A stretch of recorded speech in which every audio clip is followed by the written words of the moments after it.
185milessouth.com. Smash that Patreon button.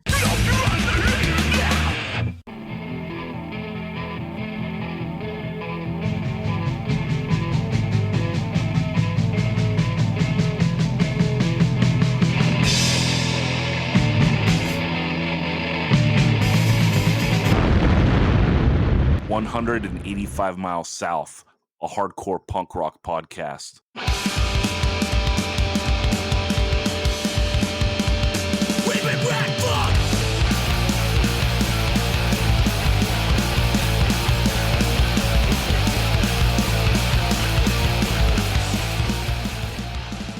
What's up, everyone? We are back and talking hardcore. Helping out, you know him, you love him, live from the Liberty Bell. It is the king of the windmill. It is Kevin Hare. What's up, dude?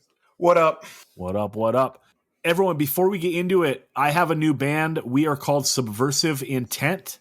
So I will link it in the show notes. But our demo is out on Spotify and Bandcamp and Apple Music and everywhere else. So check that out. And also, the demo is available for pre-order on the Rebirth Records website. So rebirthrecords.bigcartel.com. And I'm really proud of it.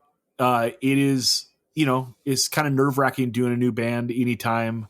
But we put a lot of time in and I'm really happy with it. And I hope that everyone that listens to this podcast checks it out once. And I hope that some of you all like it. Kev, what do you think? Briefly. It's great. It's very good production on like good, fast hardcore, which we talk about. That's kind of what we want these days. And it's great. And it's on Rebirth, the best label in the game. That's right. Yeah. So if you guys hear us talk about hardcore all the time on the podcast and it's like, I'll be like, oh, I think the vocals are a little buried there, or like this or that. So it's hard to put out a new record and I can't put out some bullshit. Right. So hopefully all the shit I talk on the pod gets backed up by like these 6 songs and I don't come off like a total fucking moron, which is the case many times. So what are you going to do? All right, real quick. I also want to say Fall Salvation is playing This Is Hardcore this year, August 8th. And the Full Fest is August 8th and 9th at Underground Arts in Philadelphia. So if you are around, pick up a ticket, stop by. A lot of the best bands going, both currently, like Bayway ended, all that stuff. Marauders playing. Lots of other new bands. I'm real excited for it. And August 8th and 9th, Philadelphia. This is hardcore. See you there. Oh, yeah. Shout out, Joe. All right. No chitter chat this week. We are jumping right into it. A lot of other people have been putting out like their favorite stuff of the first half of the year, and we're doing that too. We just wanted to wait until June was done because if we recorded on June 15th, our favorite shit is going to come out on the 21st.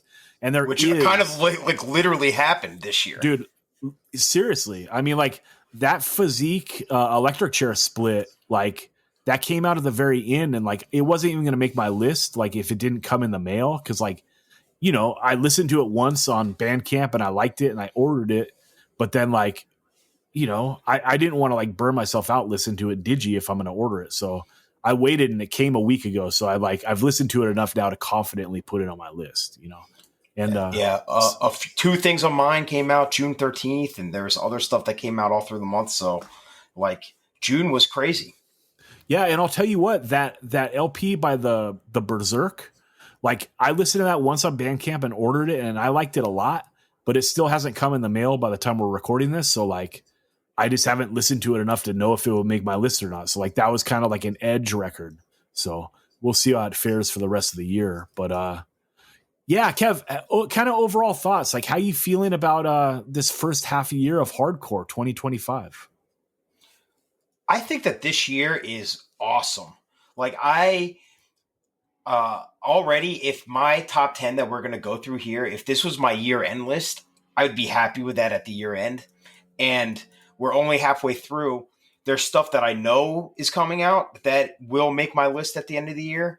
And who knows? There's the great unknown of stuff that's coming out too that I have no clue about right now as well. So I think that it's great. I've heard people talk about this year as kind of a transitional year, I guess, and not a little down on it. And I guess there haven't been the blockbuster records yet, as many of them at least, I should say, because they do exist, but they haven't been like the huge big records, I guess.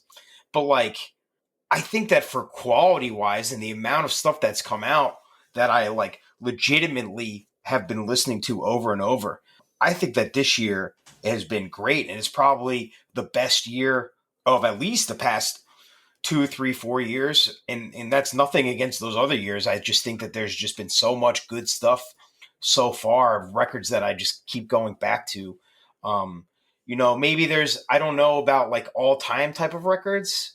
That'll, like last year, I kind of knew pretty early some of those were, but like we're pretty close on some of these this year already. So, and I see myself going back to them. So yeah, I think that this year is great, especially like, in the faster, more punk, hardcore punk type side with, these 10 to 15, 10, 15, 20 minute just blazer records. I think that this year has been like unbelievable. Last year was a good year, dude.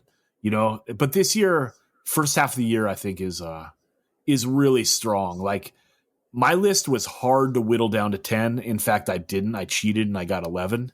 But like the stuff that like didn't make my list, I've been liking a lot. And if I sit with it more, maybe it slides right in. So, all right, we didn't rank this stuff at all. We can just go down the list. The first one we both got. So we haven't talked this one on the pod yet, but it's the Alienator Meat Locker LP. It came out like a month ago on Black Water. This thing is fucking awesome. What do you think, Kev? Yeah, this record is great. It's kind of, they've evolved and they've kind of really gone into the crossover lane, but not the like too over the top crossover side, like the AF style. So it really sounds to me just like Poison Idea meets Cause for Alarm, Agnostic Front. And that's a great combo on my end. I think that's like, they really hit the sweet spot. The record is raging and never stops. And like, there's a lot of cool guitar parts all the way through. It's got great artwork. It's kind of feels like a total package. I guess the only thing is maybe there's not like the standout song to me when I listen to it. I just kind of take the full thing in, but like, I don't want to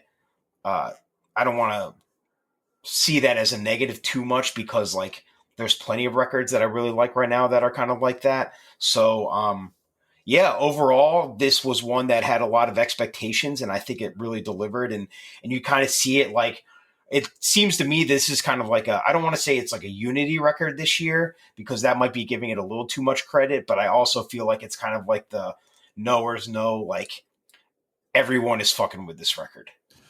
Yeah, and it was one where there was like heavy anticipation, right? Because like that first 7-inch was insane. I mean, 3 of the 4 songs, I hated one of the songs, but like 3 of the 4 were like about as good like 1984 New York hardcore there can be in like the modern era.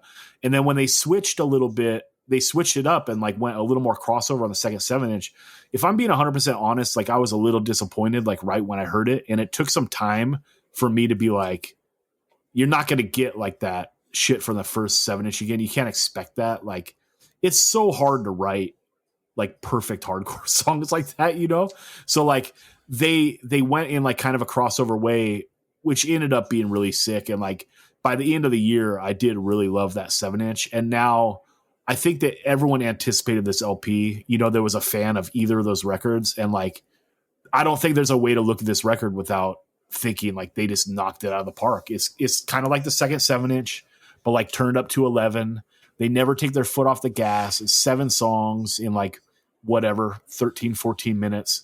It just goes the whole way through. I agree, Kev. I don't know if there's a standout track, but like, I don't know if there's supposed to be. It's just like, it's a pummeling. And we're saying like, it's kind of crossovery, but like, it's not polished. Like in my opinion, like the way that like, a Cause for Alarm or a Best Wishes is. Like it's a noisier record, it's a looser record, so like it has like that punk feel going the whole way through it. In fact, like we're saying crossover, but maybe we should be like comparing it more to like the metal punk stuff, like the Tower 7 band, or like that the Public Acid like side project band, that Shooting Pain demo. you know, like that kind of stuff. Like, I think it fits right in there. Like it's crossover, but like it doesn't lose that punk vibe because it's so noisy. It's noisy and like super aggressive. Where like all that crossover stuff from like 86, 87, 88, like it gets very polished. And that's why, if I'm being honest, I don't like it that much, you know? But like this just still really maintains like that punk edge of like it being like loose and noisy and just sick while still having the aggression of like speed metal. You know what I mean? So Yeah. And they did a really good job. And I don't think this was on purpose, but they did a really good job of nobody knew about this record. They just put a flyer up for a record release.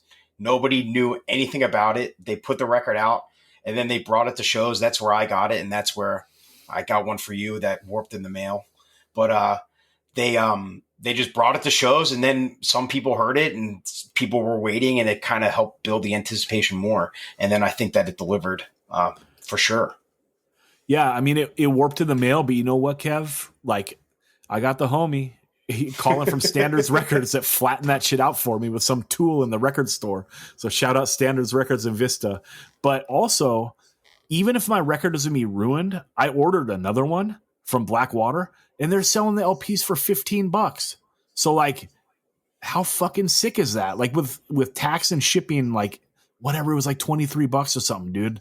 It felt like I was young again. You know, so like just everything about this is ill. And like that Blackwater Records, like their distro is sick. So like everyone should check them out. Like check out some of their other records. Like it's just the truth, dude. Like ordering a $15 12-inch in 2025, like shoot it into my veins, dude. So much respect to Alienator and Blackwater Records. Okay, let's go on to the next one. Kev, you have this on your list. I didn't have it on mine. Go with it. So my next one is the Baton Armé Revolution LP. Revolution, I guess. We talked this about a lot last month. I just love this record. I keep going back to it. I just listened to it earlier today. It's really catchy. Some people I know have criticized it for having too many woes. And to be honest, that's what I want with this band. Like I want the woes on every song. So to me, that's a positive. That's a feature. That's not a bug. But I think that they took everything that they did before, good catchy songs. They're a little catchier. They're a little faster.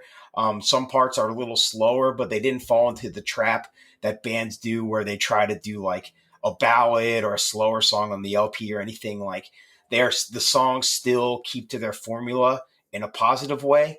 Yeah, it's just, really catchy kind of punk oi, but it's not just on the nose type of stuff. It kind of fits in the Freud category, kind of some street punk in there, but you hear some hardcore in there too. I just love it. I keep coming back to it. It's like 23 minutes, I think, which is the perfect length for a record like this. And it's one of those things where like every song you just kind of, it starts playing and you're like, oh yeah, it's this song. It's this song. And I think that's, it's a great summer record. Just drive around with the windows open. It's just awesome. I think that this one for sure at the end of the year is going to be one that I'm still going to come back to. I love your love for this record.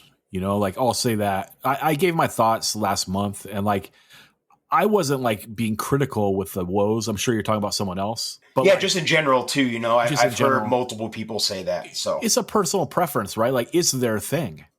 So like they're leaning into it and I respect it. So like, that's cool. And yeah, I mean like they do tap into some of that Freud, like the dark vibes, like the cold oi, like all that's cool. But yeah, it didn't hit me like it hit you, but like, that's sick. I love that you love it.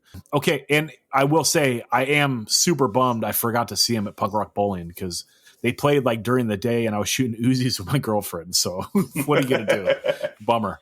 Okay, let's go on to the next one. We both got it on our list. This is the Bulls Shit self-titled LP. What do you think, Kev? I kind of feel like this might be like a classic record already. Like it's kind of one that I keep going back to. It's brief, kind of New York hardcore meets 86 mentality with like classic rock guitar leads throughout. Just really short, catchy, hardcore songs. Like these are definitive hardcore songs, like it's just bread and butter, fast guitar part with good stompy mosh parts. and the record ends and you just kind of want to put it on again.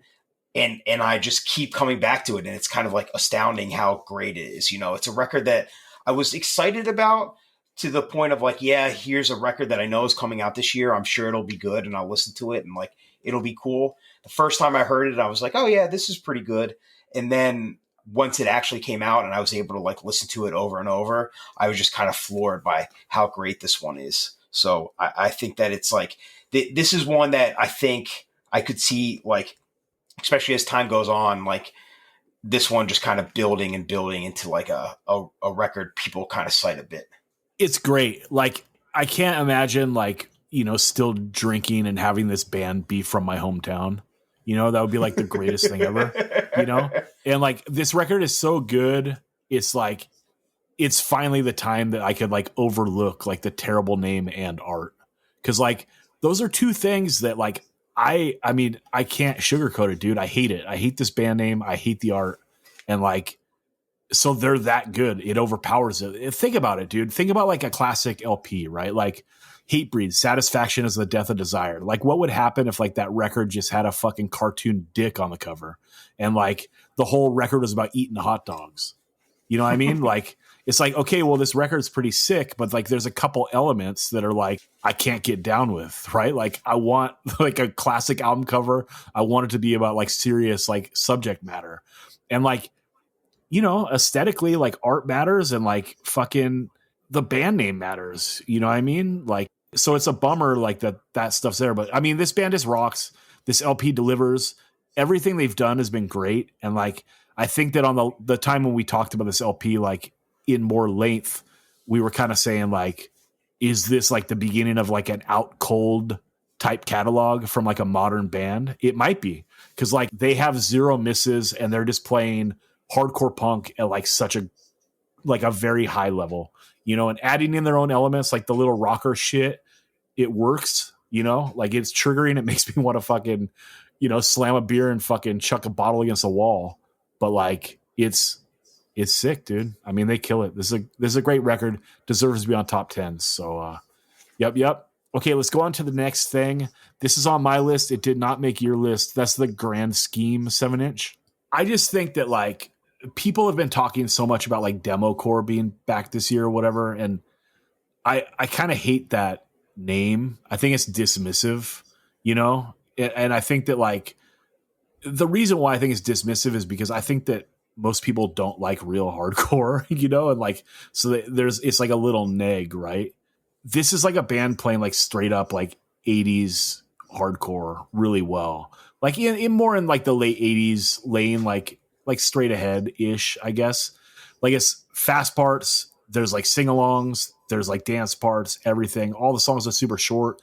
It's aggressive, and I just think it's fabulous, dude. I like the album art. I just like everything about it.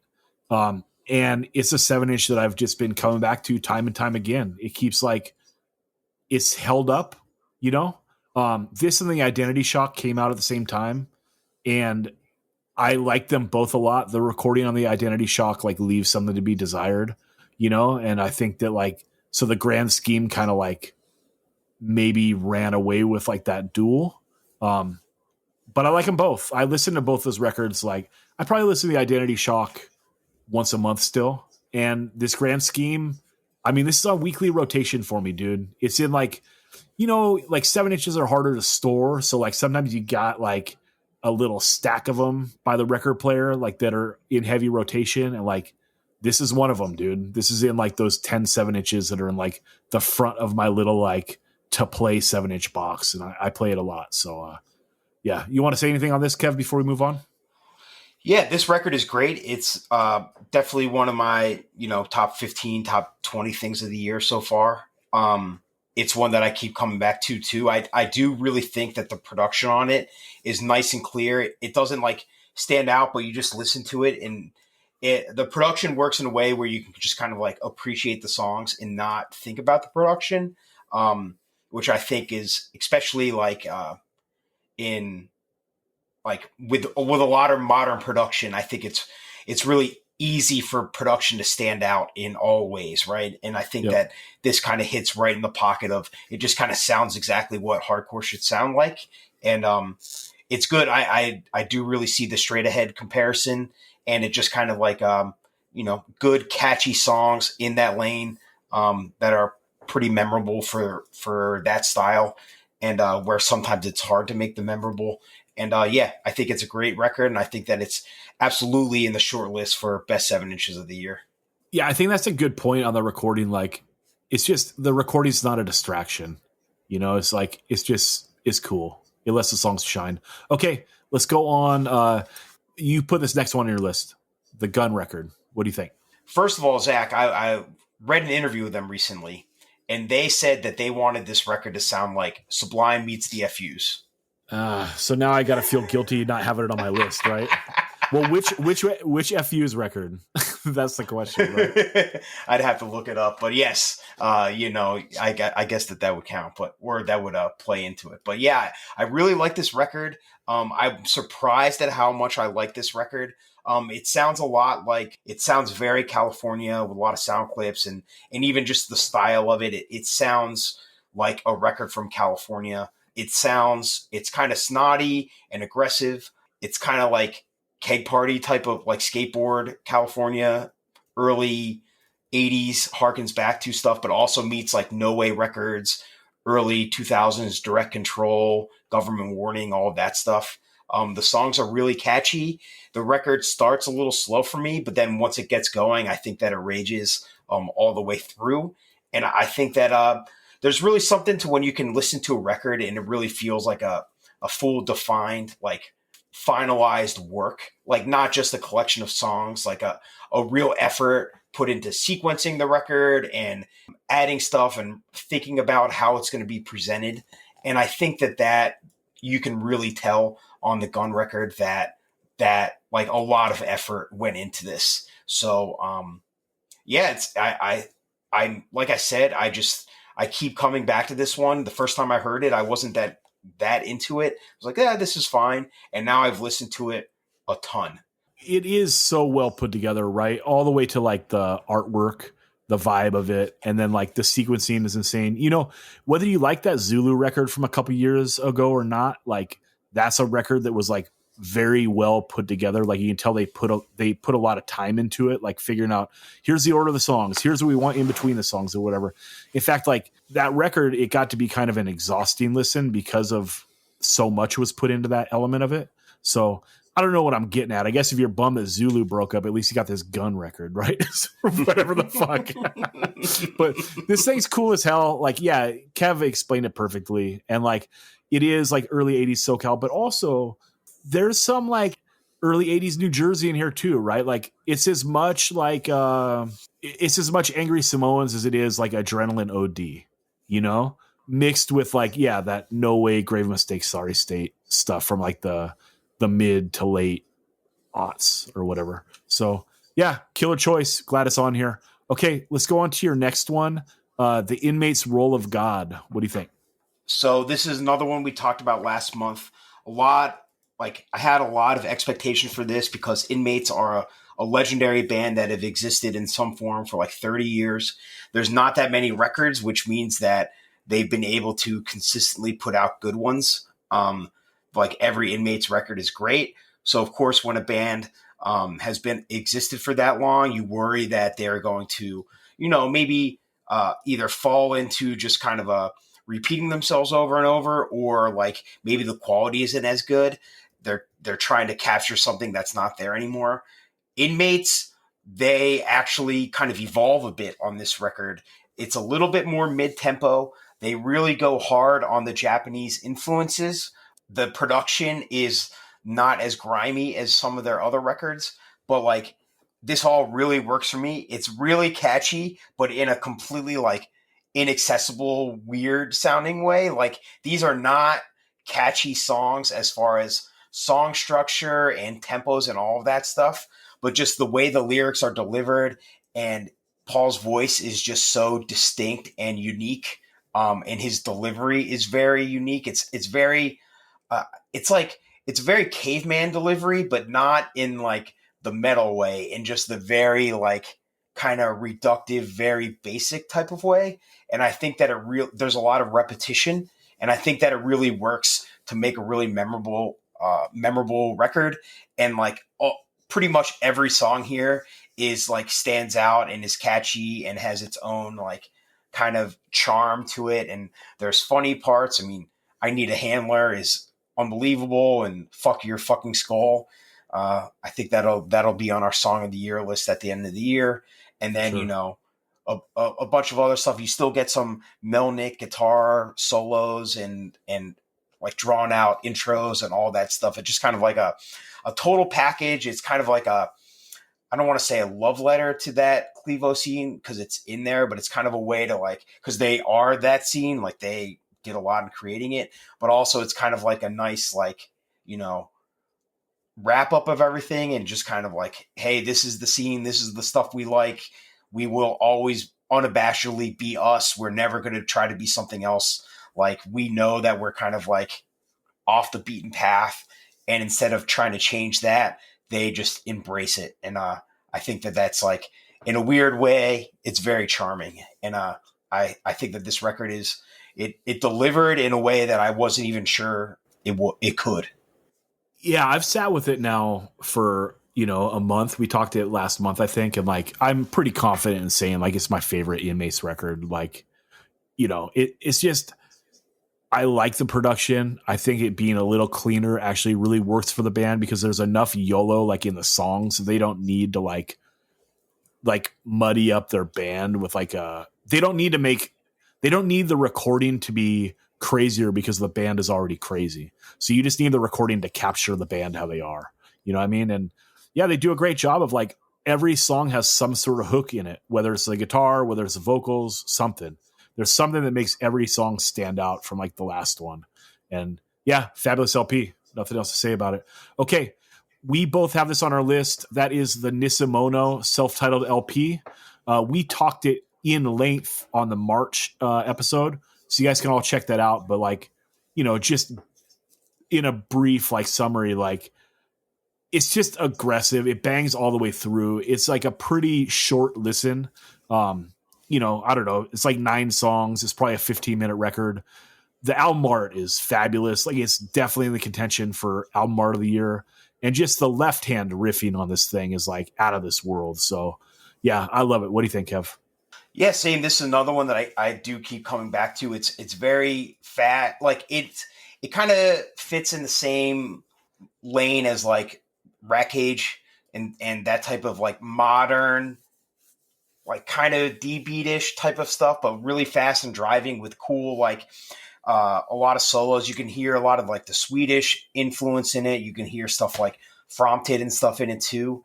But it's like all the guitar work is really catchy. The riffs kind of like keep going. It's not necessarily just beating you over the head with the same riff. They kind of like evolve and change as the songs go on. And it's just, this one came out of left field for me. The band put out a demo a few years ago. If I had heard it, I completely forgot about it. So this was one that I didn't see coming. And then when I listened to it, I was just on repeat over and over and over and over. I think I listened to it like 10 times the first day that it came out or something like that. Yeah. This year, this has been the record that I've gone back to the most. This and the next one that I'm going to talk briefly, which is the Steroid Chainmail Commandos LP. I believe Daniel from Sorry State mentioned this in one of the Sorry State newsletters. And, so he probably tossed up a link, I think, like to the Bandcamp or something, because he was saying he couldn't track down an LP. And I mean, it just grabs you out the gate. It's one of those ones where like you can listen to the first 30 seconds of it and either you're going to like it or you're not. And I don't think that nothing in the rest of the record is going to change your mind. I think if you like it, by the end of the record, you're probably going to love it. And like on the 5th listen, it's going to be like one of those records where it's like, okay, I need this record in my life and I can't explain why. You know what I mean? Like, cause they say that it's like a mashup of like the new wave of British heavy metal with egg punk. And like, I guess that's accurate. Although like I have a rudimentary understanding of both those genres, but not really, like I don't really know new wave of British heavy metal beyond like Iron Maiden and like, you know, whatever the fuck else. But like an Egg Punk, same thing. It's like I know like several bands, right? Like that Prison Affair band and like some others, I guess, that I like Googled when I Googled Egg Punk. So like I don't know, it just works, dude. I don't know why, it just works. And the singing, like I pictured like some like Cyndi Lauper type girl like singing, you know, and being like, yeah, go punk, you know, and it ended up being like some dungeon synth guy. So like that was kind of like a weird like left turn, but like, dude, the guy's living his best life. Like I fucking support it. Like be you, dude. Like this is like another like alter ego. Like, hey, I support it, dude. This record rules. Kev, you got anything on this before we move on? Yeah, when we talked about this before, I liked it, but I wasn't sure completely about it. I'm not like going back to this all the time or anything, but I like it. It's good. It's got a like the songs are undeniably really catchy. The way that the record sounds kind of drives me a little crazy sometimes, but like it doesn't really matter. It kind of adds to the charm of it too. I if like they just repress this. So I don't think I'm going to order it from overseas, but if somebody gets it in the US, I'll probably order one. Cause I have been listening to this and it's like, it's good. I wasn't sure before if I really liked it, but like, I like this one. It's grown on me. Yeah. I think that a day or two after this airs, I think I'm going to get one. Cause I think that Simon Earl grabbed me one and Bordy mailed it to Dan, and Dan's going to be down here. So like, I'm fucking salivating, dude. Cause I can't wait to drop the needle on this thing, dude. Like straight up, like it's going to be a religious experience for me after listening to this so many times on like Bandcamp or whatever. So yeah, I can't wait. Okay. The next one was on my list. This was just a 7-inch that I was ordering from Sorry State. And like, I was going through to like add some more shit, you know, to my order.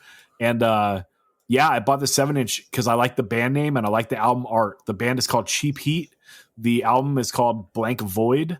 And I don't know, just looks sick. Like Cheap Heat, cool rustling phrase, right? And then like the cover was like a black and white, like gorilla type character. I liked how the art looked, and like it was like, fuck it, let's take a chance on this. I think that they mentioned like somewhere they kind of sound like Poison Idea. So like whatever. It's sick. It does have like that Poison Idea vibe. The singing like drove me a little nuts early. It's like what held me back from really liking it, because like it's very almost screamy, and I kind of like hate a screaming voice, you know, like almost like a screamo voice over like a, you know, 85 Poison Idea, which is like hard to lock into, and it's mixed a little low, so it's like hard to kind of make out what it is sometimes. But on multiple listens, like I was able to like, you know, it just eventually the voices blends in. You can appreciate the songs for what they are, and what it is I think it's 6 songs. I don't have it right in front of me, but it's 5 or 6 songs. And like, it's just a good hardcore punk 7-inch where like every song is good. I think we talked about it on the Geffer and Rat Cage split last year. It's like, sometimes you just want to buy a new record and you hope it kicks ass, and that's it. You know what I mean? And like, this is one where I bought it. It kicks ass on multiple listens and I just really enjoy it. And like, I've gone back to it enough, and it's grown on me even more than like my initial listens, that like I think it deserves to be on the top 10. Okay, the Electric Chair Physique split just came out in the last month. Mine just came in the mail last week, and dude, I've liked everything Electric Chair has done like throughout their career. They're kind of another one that's like, are they getting out coldy? You know, where it's like every release is sick, maybe, but like this is their best stuff, I think. You know, like that opening mid-tempo song, like the singing on it is so good, you know, and then they let loose and they go fast on a couple of songs. They do another mid-tempo banger. And then like that last song, that 5th song, is so bizarre in like a perfect way. Like I pretty much really just like straightforward hardcore, you know? I don't want anything that like is too weird for my brain. You know, I'm not that smart, but like this song is weird in the perfect way. Like this dude is just walking the bass, and it's like, I just picture this dude like kind of walking the bass and like standing still. And there's just this tornado of hardcore punk chaos just going on around him. and somehow he just like keeps the same like ding ding ding ding ding ding ding ding ding ding ding ding ding ding ding or whatever the fuck, right? And it's just this insane song going on around him, and it's just so cool, dude. And then the other side, like, it's Physique. You know what to expect from them. They're like the blown out band of the era. You know, if you like Declone, if you like Disclose, and you want like that sound, like they're the band to go to. And they just deliver. It's like 4 or 5 more songs that, like, if you've liked any of the Physique records in their catalog, it's like, okay, here's just more bangers from the band that just can't fucking miss. Like, but they're delivering you like that tone you want. But I'll tell you one thing, a thing that makes Physique stand out is the drumming is great, but also like the drummer throws different fast tempos at you. And not just in the way that like, okay, here's my fast beat and here's my slow fast beat. It's like the fast beats could be like a little different, right? Like this is a fast beat and here's my very fast beat. So like you can have 2 fast songs on the record back to back, but they got a different vibe because of that. So I think that should be commended. Kev, you spent any time with this yet? I just got mine the other day, so I've only like spun it once or twice. I do really like it. My first impression, I was like, man, I don't know if I like this electric chair stuff as much as their other stuff. But then as I listened a little bit more, especially because the first song is kind of an outlier to the rest of the songs. It's a little slower and the vocals are a little different. But now I've gotten used to it, and now I'm like, it's starting to seep in. So I need to just listen to this one a lot more. I just haven't, like I said, I only got the LP the other day, so I haven't been able to dive in, I think, as much as you have. But I still really like this, and this is probably one of the better splits of the year. I can't really think of anything else that'd be up there. Yeah. So this is probably number 1. So good. Okay, let's go on to the next thing we got here. Oh, that is, let's see. Oh, you go. The Puffer Street Hassle LP. Yeah, so the Puffer record and the Baton Armé record both came out the same day. Pre-orders launched at the same time. They're both from Montreal, and they both kind of have the catchy street punk, oi, garage rock type of thing going on. Puffer a little bit more in that style. When I heard the single, I'm like, oh, this is pretty good. I'll order this record. You know, it seems like a big time record for it. For that style, you know, like, might as well check this out. And the record is great. I think it fits right. If you like stuff like Chubby and the Gang or the Split System record for last year, I think that this is right in with all those records. Like it fits alongside them. Kind of catchy, kind of mid-tempo guitar parts, you know, that kind of like a lot of like, oh, type of stuff, you know, like that, like real punchy vocals and like a lot of like dancing and, you know, dancey singer type of music. I can't really describe anything else, but like it's just really good and catchy. And I'm kind of, it's another one that kind of took me by storm. I've listened to other records before and I thought they were pretty good, but I think that this one is a absolute level up and is one, again, like I said, I was surprised at how much I've come back to this one. So I actually haven't gotten mine in the mail yet, but I'm really excited to actually like put this one on a lot and just listen to the actual record. Yeah, it's like an up-tempo street punk, right? Like for if I'm gonna totally strip it down, you know, and it's good. Like I listen to it, it's like, damn, this is a good band. You know, I'm just not really into the style right now. You know what I mean? And I get why people are into it because like these bands I think are just objectively good. You know what I mean? Like I think when I can listen to the Baton Army or the Puffer albums and just be like, damn, these are some good ass bands. You know, it's just it's not the style I'm looking for right now for whatever reason. So I'm sure I'll get into it like in a few years, like after they break up and feel like a total foo. You know what I mean? So, but yeah, it seems like a really good record. Okay, I chose the Tramadol 7-inch. We talked this a while ago, a few months ago. And again, it's just like, it's a raw punk 7-inch. I think it's dudes somewhere in England. And I mean, basically, I just love that Public Acid LP from last year. And I'm just looking for something like scratches that itch again. And this thing has probably come the closest to that. So yeah, pretty sick. That's it. It's just like a record that bangs like that all the way through. Good 7-inch. And that's all I got. You listen to this at all, Kev? This is one that I haven't come back to that much since we talked it, but I did order it and it's in the mail, so I'm gonna listen to it a lot more when I get it. We talked about it before, and I did like it a lot then, so I gotta listen more. It's in my sorry state cart, and I'm risking it all because like I was waiting for something else that I wanted to order, but then you just told me about that little life hack, right? So I got to do that. Okay, let's go on to the next one. You got it. I do not. The Massacred LP, Nightmare Agitators. What do you think? Yeah, so this was one of my most anticipated records of the year because we loved that Massacred record so much last year.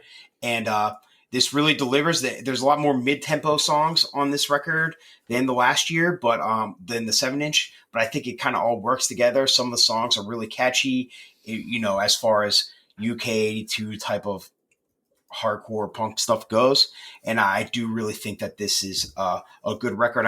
Sometimes I go back and forth on if I like going back to it, but I still do go back to this one a good amount. Yeah, this one, like the mid tempo stuff is like in the middle of the record is just it drags a little too much for me, dude. So like I don't know, like all the fast songs I love, and then like the mid tempo stuff. I like that last mid tempo song a lot, and I think I don't have the record in front of me, but like maybe there's a song called like Power Over Power or something like that. Like one where it's like the majority of the song is mid tempo, but then it goes like fast on the chorus. Like that one's super sick, but there's just a little too much mid tempo in the middle of the record to like it. I just haven't gone back to it enough, so I don't know. I still like it a lot, but like I haven't been putting it on the turntable as much as like I thought I would when it came out. And yeah, I mean, I love that 7 from last year so much. Like it's ridiculous. Like that one still gets play all the time. All right. The next one we both have on our list, that is the Ultimate Disaster for Progress LP. Came out early this year. We talked it on one of the episodes. And we mentioned my new band Subversive Intent on the intro of the pod. Dude, this record sounds so good. And so I reached out, or I think I went on Discogs and found out it was a dude named Ricky Olson that recorded this record, and he recorded it, mixed and mastered it. And so, I had to track him down, and I believe the dude from Grave Mistake gave me his contact. And so that's who I had mix and master the Subversive Intent record too, just because like, I love how this Ultimate Disaster record sounds so much. You know what I mean? It's just like, how can something sound so big and bright, but like maintain its rawness? It's amazing. I love this thing. I go back to it a lot. I've used it as a palate cleanser many times, just like a record that, you listen to a bunch of bullshit, you need to clear it all out of your brain. Like this is one of those records that'll do that. Cause like, it just sounds good loud. You know what I mean? Like this is kind of a truck record for me. Roll down the windows, blast this thing, and fucking speed on the freeway. You know what I'm saying? Yeah, I like this thing a lot. And, I wrote about it in the Substack, and we talked a little bit. Like, it is very generic, but like, I think that people don't understand how hard it is to like do good hardcore punk, right? Like, even something where you're like going for a specific thing, it is so hard to execute. And like, so I think that like this band has to be like, they got to get some accolades for pulling off something like so perfectly. You know what I mean? Like it fits right in with those like records, like that first Meanwhile LP or the Disaster LP or like the Dischange LP, like these things that are just like, basically perfect, like discharge worship records. So yeah, I love it. What do you think, Kev? Yeah, this one, I talked before about records where, there might not be a specific song that stands out. That's a feature on this one where you just kind of put this record on. It's like 13 or 14 minutes. I like this as a headphones record because it's a record that you put on for the headphones and you put it on like a little bit louder than is comfortable. And you just kind of tune out the world and just kind of like just blow your brains out with this record. And I like it a lot. I at first when I heard it, I'm like, oh yeah, this record is good. I like it. I don't know if it stands out, but like I again, like you, I return to this one a lot, and it's a good palate cleanser. Like I said, it's like 13 minutes, I think. So it's just diverse enough within this kind of style where it doesn't get boring or anything, and it's the perfect length. Yeah, it just sounds so good, dude. I want to keep going back to it. Okay, next one, you chose the With Hate 7-inch from Boston with Hate. What do you think? This record, it sounds like a band from Boston. It sounds like, Right Brigade meets Slapshot. Real good, kind of clever lyrics about, scene politics and mostly what you hate about scene politics, which is always a good topic for hardcore songs. All the songs are really catchy within that style. The vocalist reminds me a lot of Choke in his vocal delivery, and this is another one that I've just come back to a lot over the year. I think that this is my favorite 7-inch of the year. And yeah, I still, they've been playing shows, but I haven't gotten to see them yet. Or at least I saw them play one song, but I haven't seen a full set. So I'm really excited. I think in September I should be seeing them.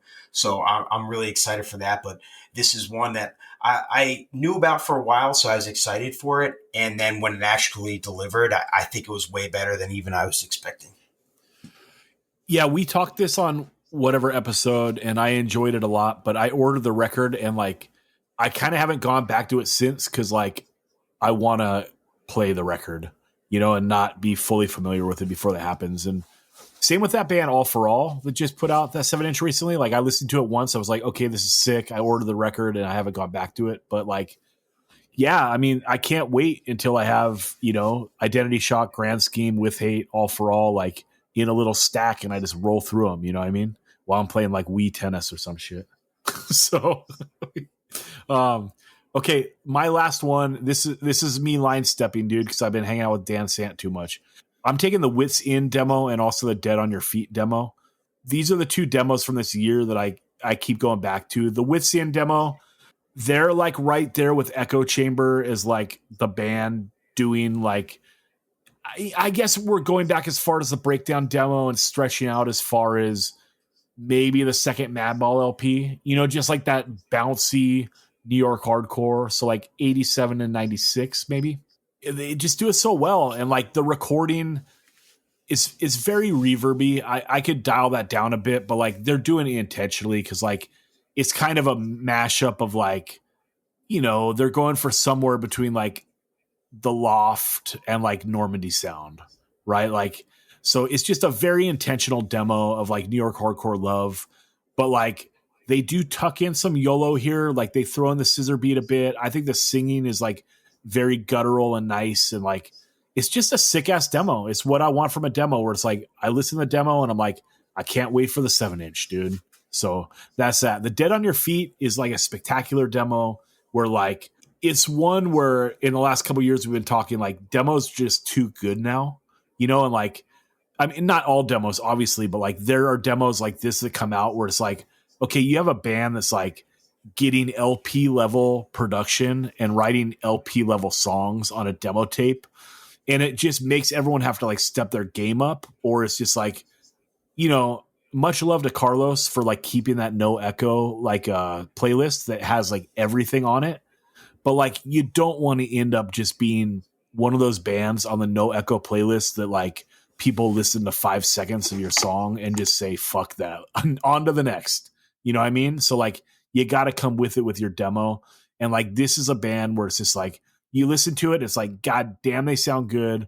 These songs are fast, aggressive, and like just it's high level writing. And I keep going back to it, dude. Like, I don't know what it is about it. It's like, it's very Scarab-y to me, I guess, like the Scarab demo and the 7-inch, in the way that it's like a mean sounding early 2000s band, I guess. But yeah, I like it. Kev, what do you got on either of these? I think that these are probably my two favorite demos of the year. Both are really good. The Wits End, like you said, is good, right in that New York hardcore pocket. And the Dead on Your Feet, we talked about this a lot when it came out, but just kind of real fast, aggressive sounding, early 2000s, Frostbite, Carry On, that type of thing. And I think that you're exactly right. Like they came out of the gate with good, catchy, like well-formed songs. And I think that they're real, like they delivered. I had to look to see if I'm missing anything, but like I said, I do think that these are the two best demos of the year off the top of my brain.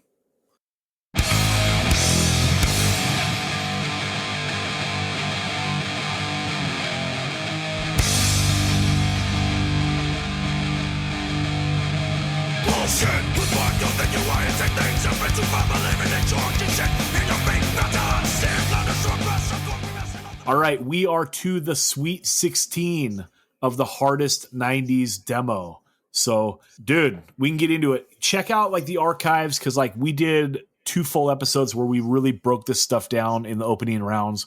We spent a lot of time, talking about all these records individually because everything in the tournament deserves to get talked about. But now we are to the Sweet 16, and we're going to keep it kind of quick, but we'll see what happens here. So the first matchup of the Sweet 16 here is the 25 to Life 1993 demo going up against the 100 Demons We Are Forsaken demo from 1998. Kev, how you feeling?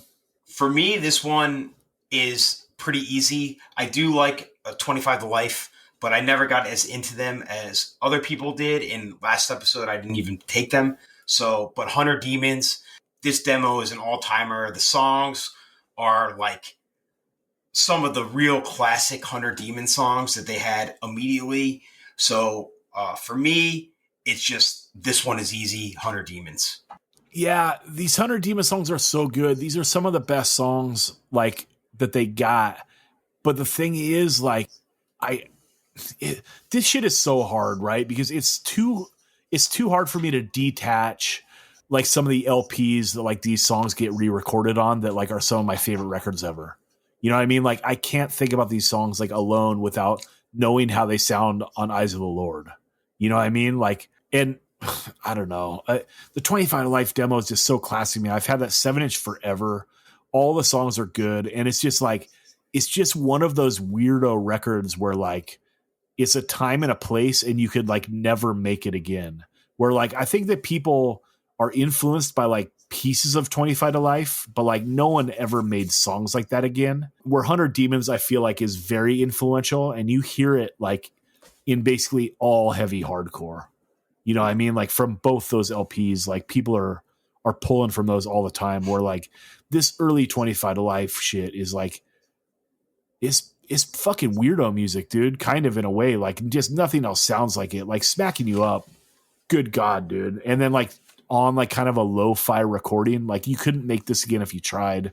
So as much as I love this 100 Demons, dude, I think that I'm going 25 to Life demo. That means we got to call Joe for the tiebreaker. So let's give Joe Hardcore a call. Hey, what's up, man? What up, what up? Okay, 25 to Life demo 1993 or 100 Demons demo 1998? All day, 100 Demons.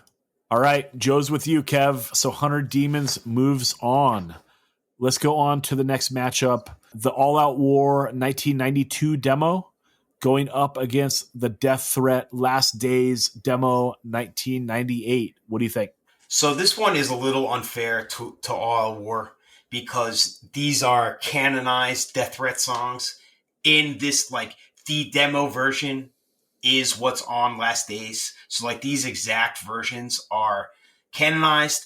So it's a little bit unfair for All Out War because that, you know, the All Out War demo does stand alone and it does sound unique within the All Out War catalog. Like, it certainly sounds like All Out War, but it sounds very different from everything else. And that does make it interesting.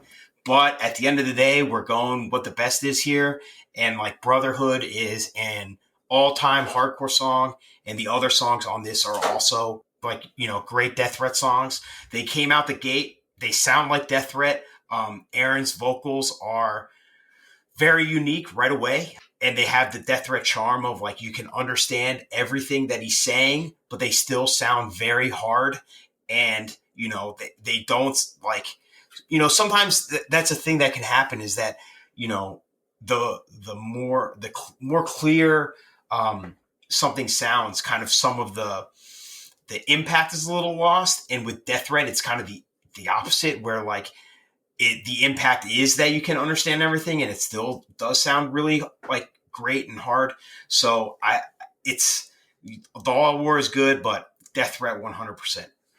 This one I think is all personal preference, like because I think that for people that ride for All Out War, this is like probably a no-brainer that All Out War maybe goes all the way, but like for my personal preference, which is like 80s hardcore, like Death Threat is the best. You know what I mean? Like they're taking like the Victim in Pain or Youth of the Day formula of like songs, like here's our fast verse, fast chorus, and then a breakdown. But it's like they're adding like the breakdown's just a little gnarlier, but the songs are short, right? So like I don't know. I don't know if anything is going to beat this demo in the tournament for me. Like I guess if I was giving it a knock, it's only 3 songs, so like some of the demos in here are a little meatier, but like I'm going Death Threat all day, dude. So they move on. All right, next matchup, we got the Blood for Blood Hurt You demo from 1995 going up against the Bulldoze demo from 1993. What do you think, Kev? The Bulldoze demo is one of the most important demos, I think, of the 90s, but the Blood for Blood is just perfect Blood for Blood. They got it right away, and again, Paper Gangster is on it and sounds great. Hurt You, classic Blood for Blood song. I got to go Blood for Blood on this one. Maybe it's sacrilegious. I'm not sure. I'm not sure if this is a hot take, but Blood for Blood. This is like one of the 2 really hard matchups in this first round, I think, because like, again, the Bulldoze demo is iconic, very influential on stuff today, although maybe not in the best way. Cause like a lot of the stuff, that is spawned in the modern era is like dog shit hardcore, but like this thing has its feet fully planted in like roots hardcore still. You could tell they're pulling from 80s hardcore in elements of this record. I love this thing so much, and this is heartbreaking, but like that early Blood for Blood stuff is some of my favorite music in the history of music, especially this demo. And then like that first LP, it's like, just, that is like my favorite hardcore. I mean? Like I just love it, and nothing else sounds like it, including Blood for Blood ever again. You know what I mean? But like that first LP and this, like they're just untouchable to me. And like, these are some of the best Blood for Blood songs, right? Like Paper Gangster, all-time song, and then the Chaos in Your Face thing. That's fucking great. The Strain, hard ass song. Hard to lose Hypocrite, dude. And hard to lose The Truth, the Bulldoze demo is great, but with you, dude, going Blood for Blood here. Okay, next matchup, Buried Alive, their 1998 demo going up against the Clubber Lang Varsity Violence demo from 1997. What do you think, Kev? So I do love Clubber Lang, but the definitive Clubber Lang thing for me is the Varsity Violence EP. Some of the best songs are on that. The Byrd Alive demo, they are songs that do get re-recorded on The Death of Your Perfect World, but you were talking earlier, it's hard to separate the LP sometimes. In this case, I think that these specific versions of the Buried Alive songs sound so crazy and blown out and like completely in the opposite direction of the LP that I think that they stand out by themselves. Only 2 songs, but they're 2 classic Buried Alive songs. Buried Alive is the one for me on this one. Yeah, these are 2 of the best Buried Alive songs, along with the first song on the LP. I think are the 3 best Buried Alive songs. So like, this is very strong as a 2-song demo, but the Clubber Lang intro into Execution Style, get the fuck out of here. It's like, it's one of the hardest 1-2s ever. And unfortunately, this, like, I don't know if like there's ever a good sounding recording of this. Like, it sounds like it's underwater. And I think that like my tape, when I had it back then, like kind of sounded like it was 2nd or 3rd generation already too. So like, this recording has never been perfect. The recording on the EP is way better, but like they sped up this song too much. Like this intro going like, dun, dun, dun, dun, dun, dun, dun, dun, dun, dun, dun, dun, dun, dun, dun, dun. That's the tempo, dude. And on the EP, it's like, dun, dun, dun, dun, dun, dun, dun, dun, dun, dun, dun. It's like, it kind of loses like that hard head bob, I agree. Like the rest of it is great, but it's like just listening to this Execution song so many times on the demo. Like I love it too much. It's the best song out of all the songs on like these 2 demos. And also I know Todd ended up doing a band with Scott. I don't know if he ever stole a riff off like the Buried Alive demo, but he definitely stole a riff off this Clubber Lang demo. So another point, another point here. So yeah, we got to go to Joe to break the tie. Hey, what's up, man? What up? Okay, the Buried Alive demo versus the Clubber Lang demo. Buried Alive. Love John Cooper, but Vogel all the way. Dude, in both the Japanese tournament and in this one, I feel like nothing goes my way. Buried Alive moves on, but respect. Those two songs are so sick. So much love. Okay, let's put the Marauder 1993 demo up against the Cold as Life 1995 demo. What do you think, Kev? So I do think that these are good to compare because they are mostly like, both of them are both mostly songs that go on to be like on the definitive records by both, but they do definitely sound different than both of those as well. But I do really like the Marauder Minus demo a lot. I think that Minus brings his own character to it, and I think that it makes it unique to all of those songs in a way that the Cold as Life isn't quite like that. So Minus got his own swag, right? So I'm gonna go Marauder. This is the nightmare matchup in this tournament for me because I think this is so even. And again, like Kev said, the majority of these songs go on to be on like these bands' definitive records, like the Cold as Life songs. I think 3 of the 4 go on to be on Born to Land Hard, and 2 of the Marauder songs go on to be on Master Killer. And I think the other one goes on to be on 5 Deadly Venoms. So yeah, and it's very hard to detach these songs, how they sound on this demo, from knowing how they're going to sound on the classic records. This was so fucking hard, dude. But I think that just with the Marauder having the different singer, with like Minus being on this one, it stands out a little more like as a demo, where like the Cold as Life is pretty similar to the LP. Maybe another time we should talk and do Master Killer versus Born to Land Hard.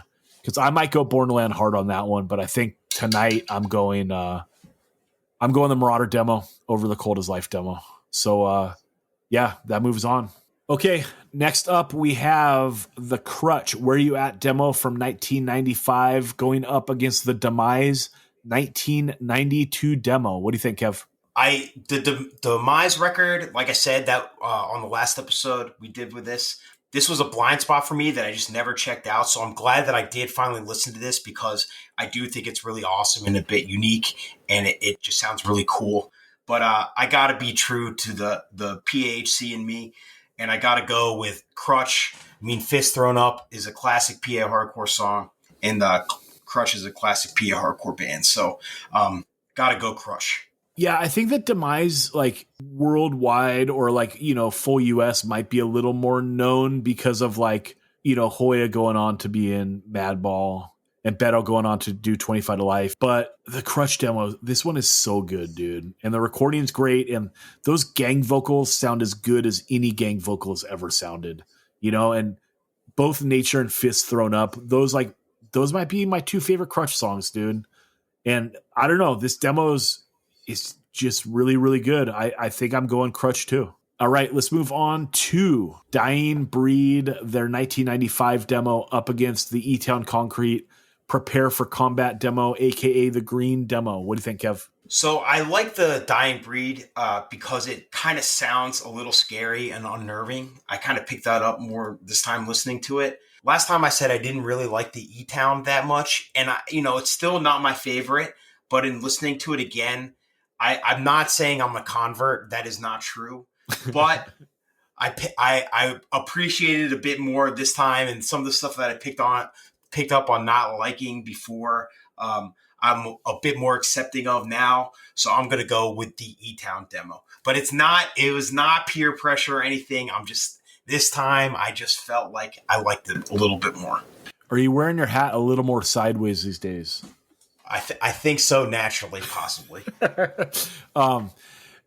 So, I mean, here's the thing. This Dying Breed demo was like one of my surprises of the tournament. I never heard it before, but I have listened to like that CD that a lot of people big up. And if I'm being honest, I never liked it. Like the singing is a little too much for me. It's a little too stripper metal for me. And I mean, shout out to the single moms, but like, it's just not a thing I love.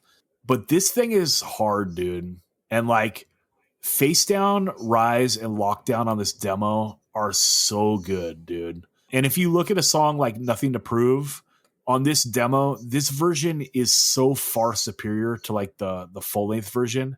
So like, maybe I'm grading this on a curve a bit because like, I don't know, this demo just surprised me how much I liked it and how much I like it more than the record, you know, but because in this tournament, like a lot of the demos we're listening to were like, okay, that demo's sick. But when those songs make it onto the record, those songs like really shine, you know what I mean? And like, this is kind of the opposite. So I don't know, but dude, I really like the E-Town Concrete demo, this one. And I really love the first two E-Town records as well as the Fuck the World 7-inch. So yeah, I got to go E-Town on this too. All right, let's go on the final matchup of this round.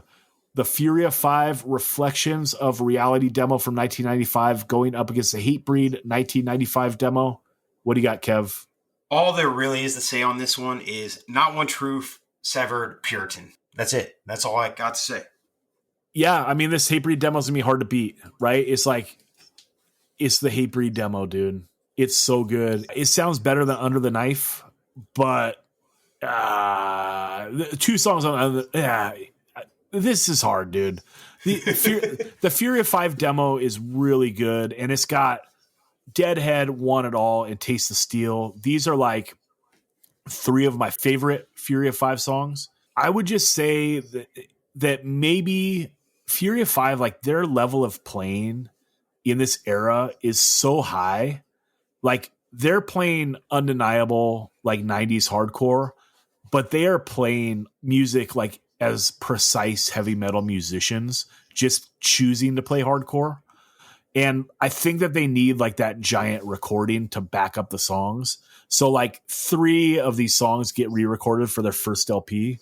And I think that they're better on that because like there's a better recording. So like, I don't know. And just it's so hard to go against the Hatebreed demo. So yeah, I'm going Hatebreed also. Okay, Kev. So we go on to the quarterfinals, dude. Let's roll right into it. It's the 100 Demons demo. We Are Forsaken, 1998, going up against Death Threat Last Days demo, 1998. What do you think?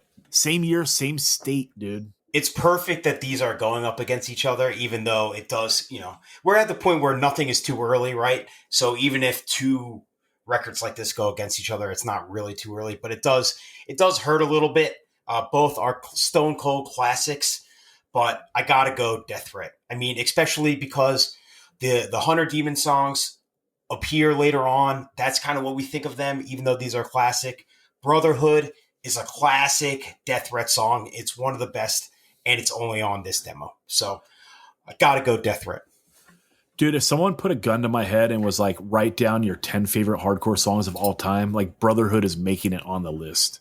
Like, no doubt. You know what I mean? And like, I mean, Forsaken, it's a top 50 song for me, but like you said, these 100 Demons songs, they're better on the LP. These Death Threat songs never appear again. Like, it's just this demo is put at the end of the Last Days CD.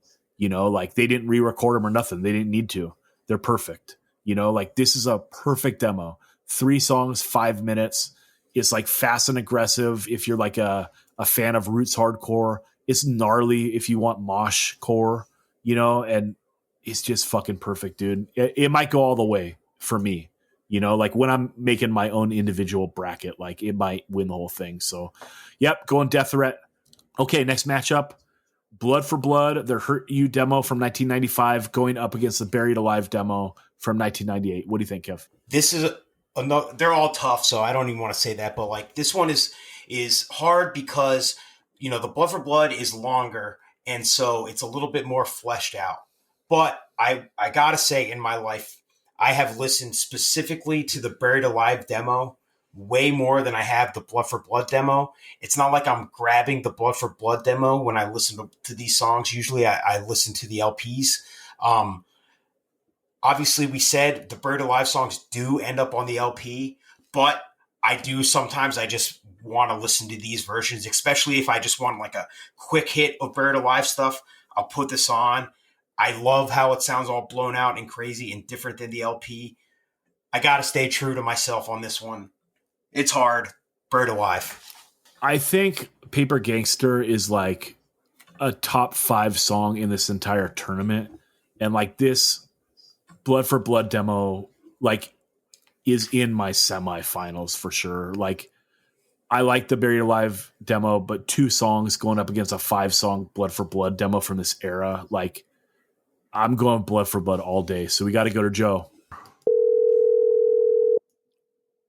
Yo, what's good, man? What up? What up? We're in the quarterfinals now, Joe. The Blood for Blood demo or the Buried Alive demo? Buried alive, baby. I got boned again, dude. Buried Alive moves on, and Kev's winning streak continues. So respect. I'm feeling great. At this point, it's all gravy for me. I love it. Okay, let's go on, and we're doing the Marauder demo from 1993, going up against the Crutch Where You At demo from 1995. What do you think? This is another tough one, but just like the Buried Alive, where I've listened to the Buried Alive more than Blood for Blood, I've listened to the Marauder demo a lot more than I have Crutch. And, you know, these versions are still versions that I think of in my head. You know, it's not like I'm going to these over Master Killer per se, but I just kind of segment them in my brain, and they're two different things to me. So I think that it's just classic. I got to go with Marauder. Yeah, I think the same thing. Like, I think this Crutch demo is great. It made it to the quarterfinals. Like, much respect, and you know we love Richie, but the Marauder demo, like, people argue that this is better than Master Killer, and you know I think they're crazy, but I'm not that mad at it because like it is a totally different thing. Like, Minus's vocals are totally different than Jorge's, and they got their own flavor, and like I can get down with it, dude. If someone likes this stuff more than Master Killer, like they want the raw version of these songs, like a less metal version, like I can see it. And so like this demo just really stands on its own. I think it's like, it's one of the most spectacular like 90s hardcore demos. Like it deserves to get to the semis. So I'm with you. Let's go Marauder. And also I just got to say the Eddie Leeway demo is one of my favorite things ever. So it's not in the tournament, but I love it. Yeah, we didn't put it in the tournament because like it's after like a band had already done an LP. So like technically still a demo, but not a demo in the spirit that we're going for this tournament. And that's a nice segue because like, for instance, this E-Town Concrete demo that's in the next round, like it is their second demo, but they hadn't put out a record yet. So like still technically a demo in the spirit of this tournament. Yeah, E-Town Concrete Prepare for Combat demo, AKA the Green demo, going up against the Hatebreed 1995 demo. Kev, what do you think? These bands are kind of associated with each other because they're like big late 90s bands. So this is another one where it's a good matchup. That said, I got to go Hatebreed. I mean, it's classic. The songs are classic. And like we've already discussed, I've had a very up and down relationship with E-Town in my life. So Hatebreed is an easy choice for me on this one. I love early E-Town. I'm unapologetic about it, but like it's the Hatebreed demo, dude. It wins.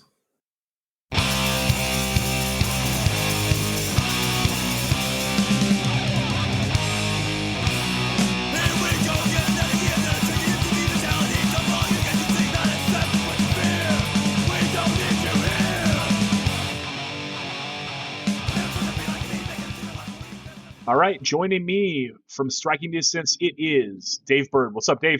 Hey, Zach, how are you? I am good, thank you. Dave, how do you get into hardcore? How does it come across, and what was the first thing that connected with you? Well, skateboarding, really. It was a bunch of friends and I think in 7th grade, had built a janky half pipe in the woods. And one day, these kids who looked like they had been shopping at the thrift store showed up with a boombox, and we were listening to Maiden, Van Halen, Quiet Riot, and stuff like that. And these guys were playing these really wacky tunes that were really fast, and we kind of all had a good laugh. And then we put back our tunes. And then they came back next week again and did the same thing. And I think I think we were a little bit more open to it that week. We had been probably experimenting with some herbal enhancements, and that kind of made us, I don't know, it just kind of clicked, like the fast, aggressive music with fast, aggressive skateboarding. It was like the perfect combination, at least to me. Yeah, and did anything stand out, or was it just were they listening to like Starter Kit? Were you listening to Dead Kennedys or Minor Threat, or what was it? Yeah. Their second visit, I popped out their mixtape, and it was like Dead Kennedys, Agent Orange, Minor Threat, and one or two others. I can't remember. I think DI might have been one of them. I don't remember. This is like 1984. Right. So yeah, it was quite a while ago, and the things that I was doing at the time, I was pretty much a bad kid. My parents were recently split up, and so I pretty much was pretty feral and getting involved with, all the undesirable things you probably hope your kid doesn't get involved with. So I was, it made me kind of open to these kind of things, and it sounded pretty rebellious. And yeah, that kind of just set me on my way pretty much. I think about, what's kind of crazy is like maybe a week or two later, some of my skater friends in middle school, I was talking to them about these bands, and my friend Mark, who I'm still friends with today, he brought a couple of these LPs. He brought the Plastic Surgery Disasters LP and the Minor Threat 2 7s on a 12 LP, and he let me borrow them. And I kind of held on to them for a while. It was quite mind-blowing, really. You give a kid who's like in the seventh, he's 13 years old, this kind of subject matter, it opens horizons and new doors in thinking. Yeah, especially because those bands, like, they're relatively young when they're writing that stuff, so they write it in a way that like the young brain can understand. Right. Yeah, it's pretty much a lot of anti-religion, anti-parental guidance, anti-government, anti-everything. So it's, for me, it was perfect. I wouldn't change a thing. And then what are your early show memories? Early show memories. Well, I had to talk about my first real show. And so, yeah, I basically said that I was a bad kid, and I was I'd already been introduced to the local authorities a couple times. And so I was in trouble a lot. And my mom, being recently single, her coworker's daughter, she hired her to kind of look after me when she would go out at night or go away for the weekend or something. And so this person, let's just call her Pam, walks through the door to look after me. Like, Pam is dressed like kind of like what we would think of now as like a gothy. She has like the sideways beret, long earrings, dangly earrings, and you can kind of tell her hair is kind of shaved on the sides underneath, with wearing some boots of some sort. And so when Pam shows up to look after me, make sure I behave, right? She asked me like what kind of music I'm into. And I told her I was just started getting into listening to like, Dead Kennedys, Minor Threat, and this stuff. And she was like, "You want to go to a show?" Yes. And I was like, "Sure." So basically, my mom led the fox into the hen house. And so, Pam whisked me off to a show, and I'm 13, and I had no idea where I was going. She takes me. I had no idea.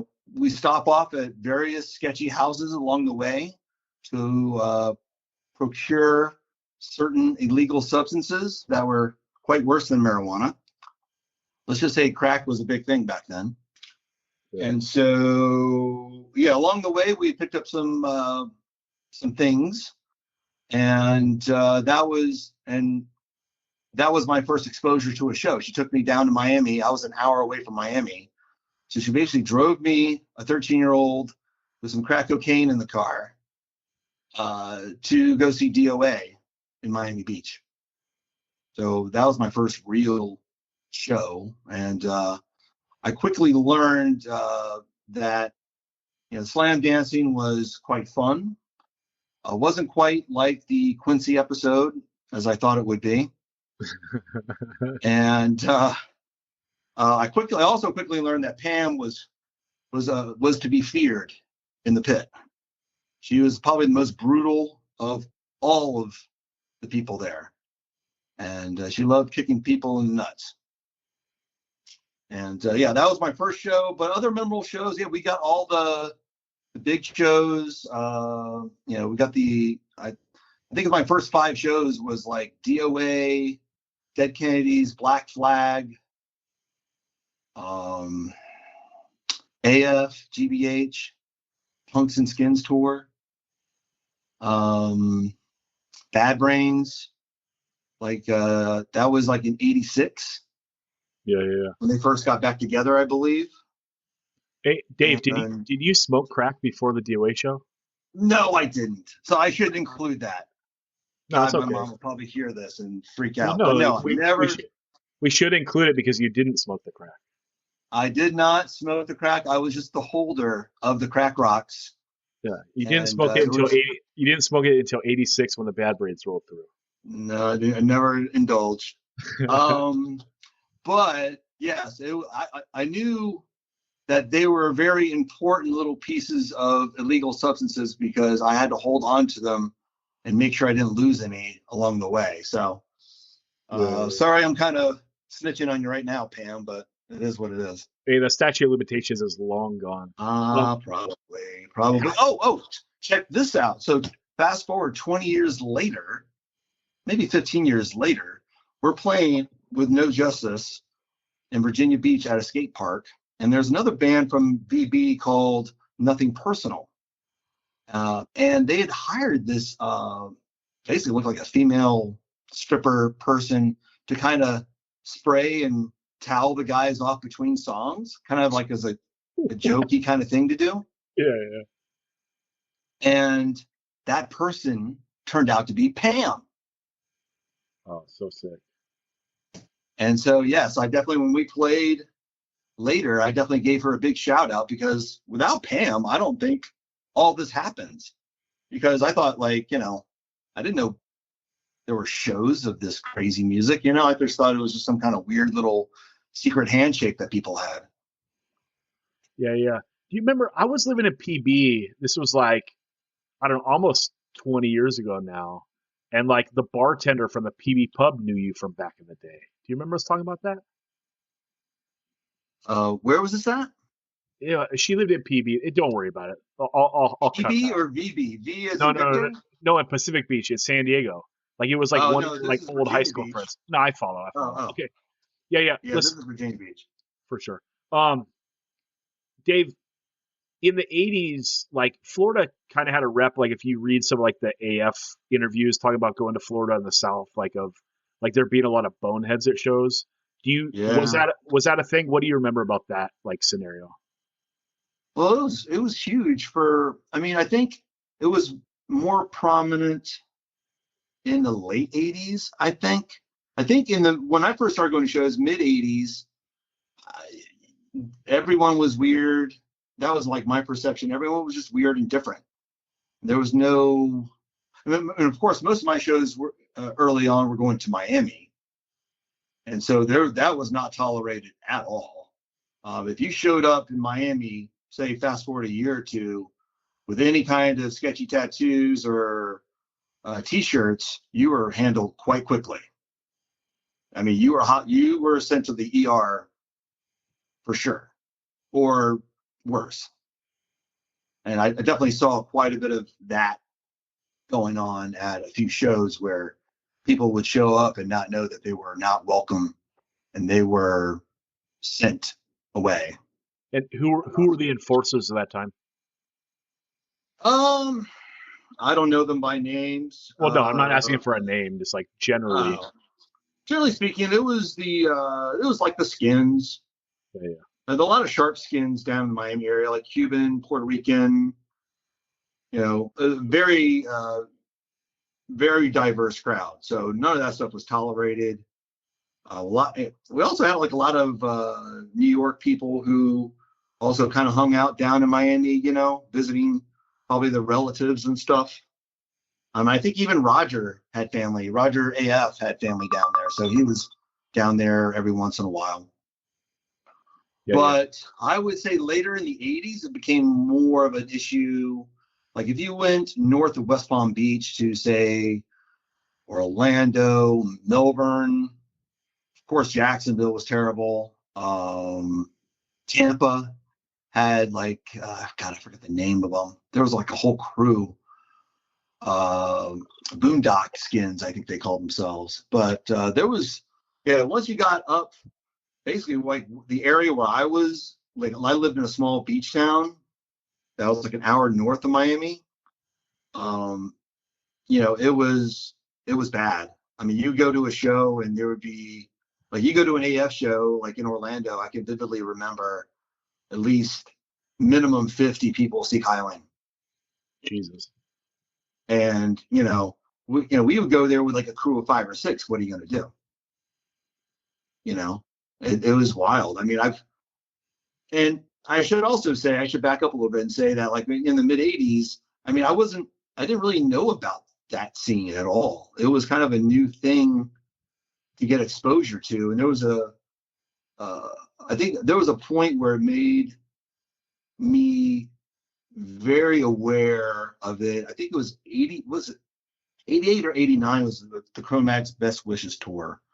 So I show up at the Melbourne show and I'm wearing a Bad Brains tour shirt. And they start off with It's the Limit. And I can vividly remember this giant guy who looked like Bull from that old sitcom Night Court. Yeah. And he's walking around with a Screwdriver shirt. And by then I kind of know who that band is and stuff. And as soon as I start getting wild, that dude grabs me by the neck, throws me down on the ground, and I get a little boot party. And he basically yells in my ear, you effing N-word lover. Jesus. And I would say after that, I was very cognizant of my surroundings. And anytime I ever saw any of those people at a show after that, even if we were outnumbered, you give them like, a little sneaky elbow in the pit. A little, my friend Steve was really good with a sneaky DDT type move. Like, no kidding. Like, like a drunken skin would come up and put his arm around your neck. He would grab him by that fist and just drop to the floor. And that guy would usually hit forehead first onto the floor. So sick.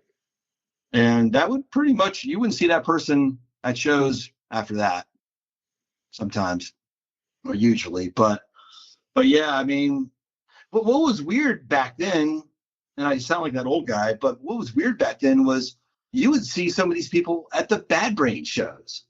Like I saw some of those people that were involved with my ass kicking were at, when the Bad Brains came back around on the Rise tour. What is that, 92, 93? I saw a couple of those guys there. And I'm just like, okay, it's not going to be a good show for you.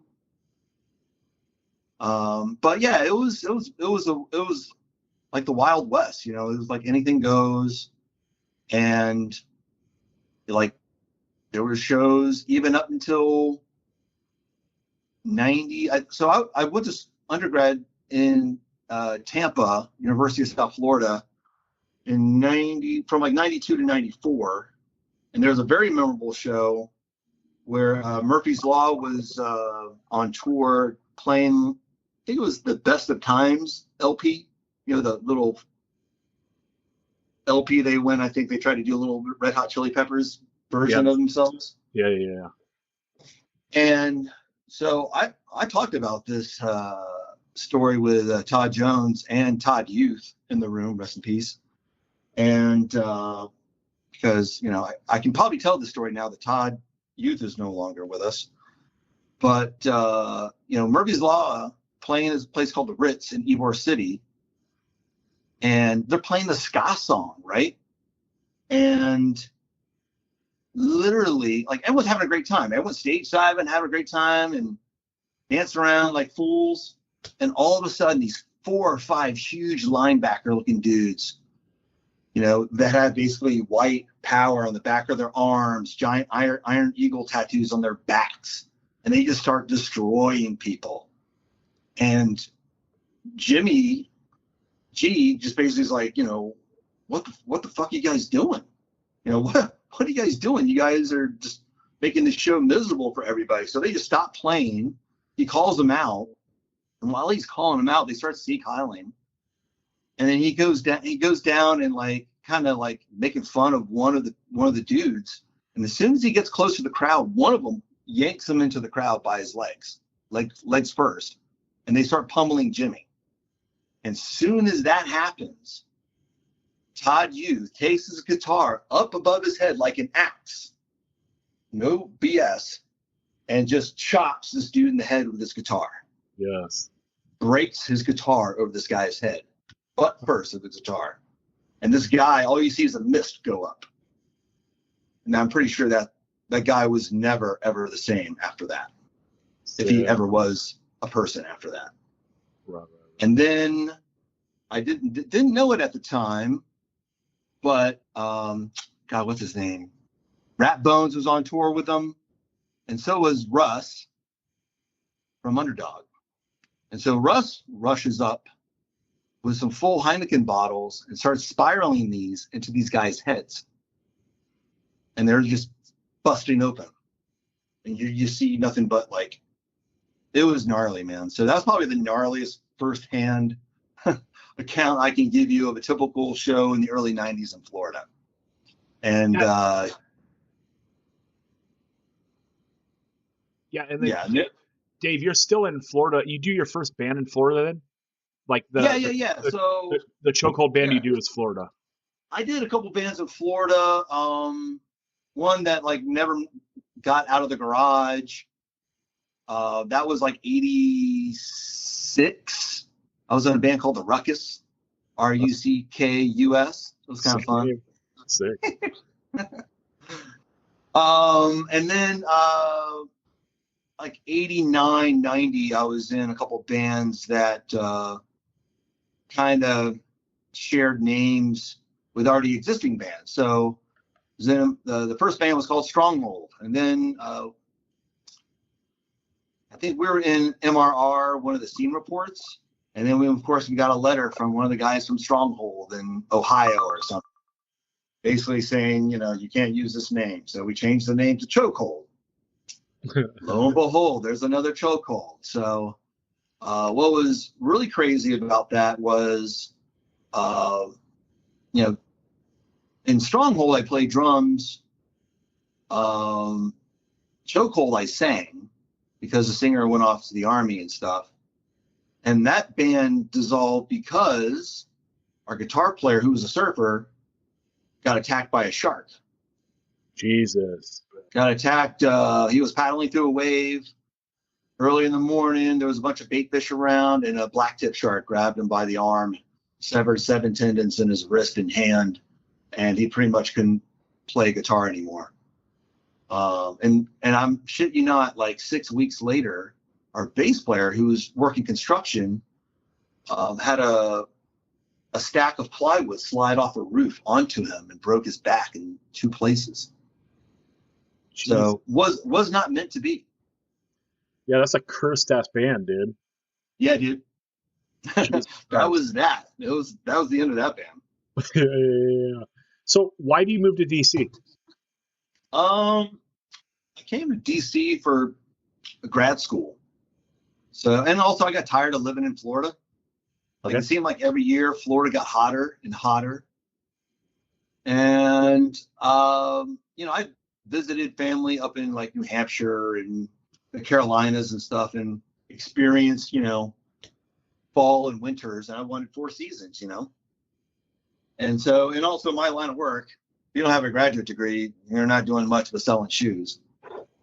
So, yeah. So I went to grad school up here in the DC area, and also the places I applied to, I wanted to make sure there was, a metro type of area where I could, go see shows in my free time. And little did I know there wouldn't be too much free time. But yeah, DC was an obvious choice given my love for the Bad Brains and Minor Threat.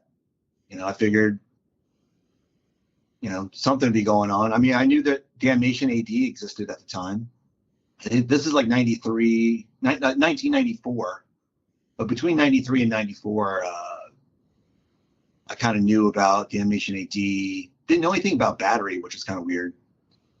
But I knew at least I'd get to see Damnation a few times a year. I mean, at that time, Battery was pretty much a Euro band, right? Yeah, pretty much. I mean, they played DC maybe once a year, it seemed. That's insanity. That's so weird. Yeah, isn't it? It's kind of weird to me. I think they're still playing nowadays. I think they're doing a European tour soon or something. Yeah, I think they got back together and they're going straight to Europe. It's like, okay, just like I don't know. I mean, I get it. I mean, Europe's cool. I mean, for sure. yeah. Dave, can you give us the abbreviated history of Bar Fight? Oh my God. Abbreviated version of Bar Fight. So I guess I'll back up a couple bands. So I was in a band called Square One with this guy, John. I met him on campus and we recorded a demo, but nothing really came of it. We played a few shows, Virginia Beach, Richmond, stuff like that. And then our singer, Carlos, who wound up many years later being in More Thin, the singer of More Thin, he went off to the army and was stationed in Korea. So that pretty much stopped. And at the time, we got hooked up with a couple people, and the band kind of evolved into a band called For the Living. And we put out, I was with them for a demo, 7-inch, and helped write the LP. But that band would practice at a practice space in Northern Virginia. And after a few practices, some rando dudes would just show up who I didn't know, seemed like cool dudes. And basically, after a few practices For the Living, the practice would be over, and then we would do covers and have these other guys sing. And so that's kind of how Bar Fight started. It was just kind of like a fun little thing where we could get as many friends as possible to show up at practice space and, sing covers and stuff. And then it slowly evolved to this song doesn't fit For the Living, and it'd be more of a pure hardcore song. And that's where the Bar Fight song came from, and with Linus singing it. So yeah, it kind of just started out as a fun band, a little bit of a statement of we didn't really like a lot what was going on in DC at the time. There was it's not really a negative thing, but there was definitely a group of kids who were going to school at the fancy college in town, and very idealistic people. And they just didn't like people who danced at shows. They kind of followed the, Fugazi ethos, no stage diving, no dancing. And when bands would play their shows, they would put on shows at George Washington University, and people would just sit around while the bands played. They would sit Indian style and watch. Jesus. And we weren't about that. I wanted to get loose. Right. I still want to get loose. So yeah, that Bar Fight was kind of like a reaction to hey, we want to have fun. We're going to have fun. Some tongue-in-cheek humor. Some bad humor, of course, but we also had some very serious songs with the band. Very real songs with the band. Like Jay Orr's song, "A Friend in Need," is about as real can get. But yeah, that's kind of how the band started. And then did that group of kids, how did they take Bar Fight? The kids that we were kind of revolting against, kind of. Right. They didn't like us. No. You didn't change any No, minds. it was. You I didn't mean, change there any was minds. some minor altercations physically with some of the kids, and there was some bullying. I mean, I say bullying, and I think the first graphics that Bar Fight did, we just call ourselves backyard bullies. So we kind of we were jerks, you know. I mean, yeah, we were jerks. We were the bad guys. And I think even one of the guys, years later was like, we turned into those people who, people just disliked at shows and feared at shows. And I mean, that kind of sucked, you don't want to be no one wants to grow up and be the asshole, Right. Yeah. But I mean, I feel like that was kind of needed though. There needed to be fun at shows, and we had great times at shows. Yeah, and we should clarify for everyone. You're playing drums, like you played drums. I'm playing drums in this band, correct? Yeah, correct. yeah, and in For the Living too. And so and then, but also in Bar Fight, you have Mike and Eddie, and now coming out of Bar Fight, you start striking distance together with you singing. How does that happen? Yeah, so yeah, Mike and Eddie are both playing guitar, and then we had Colin Barth on bass, who is Aaron Barth's older brother, who winds up being the striking distance bass player. And so we're playing the Super Bowl of Hardcore in DC. I can't remember what year, 97, 98. And Bar Fight being very inclusive, we had a friend, his name's Big Anthony. What's up, Big Ant? And he's a drummer, and he's kind of like my age, which was nice. And he wanted to sing, Super Touch Shit Bit by Bad Brains. So I played the drums for him to sing, and in return, he played drums for me to do a cover at the Super Bowl. And so when I did the cover, I'm kind of one of those people. It's like there's no holding back. I'm going to let loose 100%. This is who I am, and it is what it is. And Mike and Eddie, I guess, were kind of taken aback at my performance that night. And What song? Dave, what song did you do? I did Cro-Mag's "It's the Limit," I believe. Okay, sick. I want to say it's this, or it might have been "Survival of the Streets." I can't remember. It's one of those songs. And no, Street Justice. Sick. Yeah. So they were kind of like, "Oh wow, we didn't know you had this in you." And yeah, I know. It's just like, well, yeah, I had all this pent up. What was it? Pent up? It was pent up anger for sure. I think you guys alluded to this on one of your pods years ago. Like, you made a very astute observation where you're like, Dave Byrd was, I can't believe I'm talking to myself in third person, but like, hey, Dave was a full grown adult, encountering the hells of adulthood in corporate business life.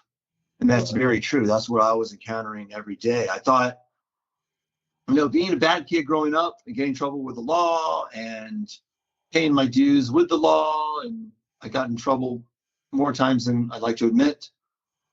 At one point, I went on the straight and narrow. I went to school, got great grades, dean's list, did all these great, these things academically. I was a classic nerd. I was in the library all the time reading, and I loved it. This was, I enjoyed, who doesn't enjoy learning? I mean, good God.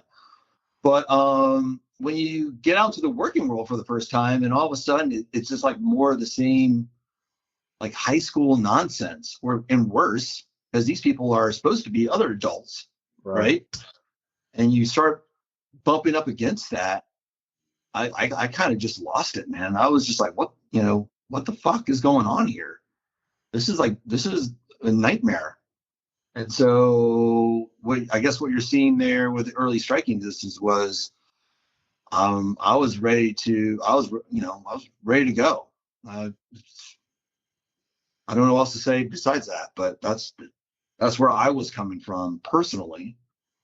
But what was good about the starting of that band was Eddie and Mike were working night jobs. I was working a day job. And so they were writing and putting together songs while I was at work. And then they would leave a tape for me in the practice space. And I would sit there and listen to it and, pin out, things that, I was pissed off about. And that's kind of how it worked so well.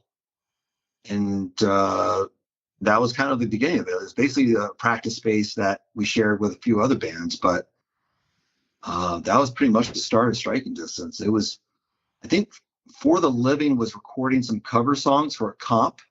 It's 7 Seconds comp or something we did. Like an anti-racist comp. And during that recording session, that's when Striking Distance recorded the first 7-inch. Oh, that's so sick. Dave, how do you find the balance between being like the crazy frontman guy and also like a lyrical guy? You say this. I don't understand what crazy frontman means. I don't know. I mean, how many bands have you seen in your life? Like you can kind of tell like, oh, that's the crazy frontman guy. It's like, you can't change it, right? You go nuts. Like, not like that, not like that Timmy last show nuts, but like still nuts and abrasive in your own way and shit, right? Let's hold on a second. Let's back up right there. Timmy, not just last show nuts. That was every show. That's true. Yeah, in that era, you had Timmy and Ernie from Life's Hall that both right. Yeah, crazy. Ernie was great. I think wasn't Gordon Soley's as well going on. That was kind of crazy. Yeah, they never made it out here, I don't think. Okay, but no, I think I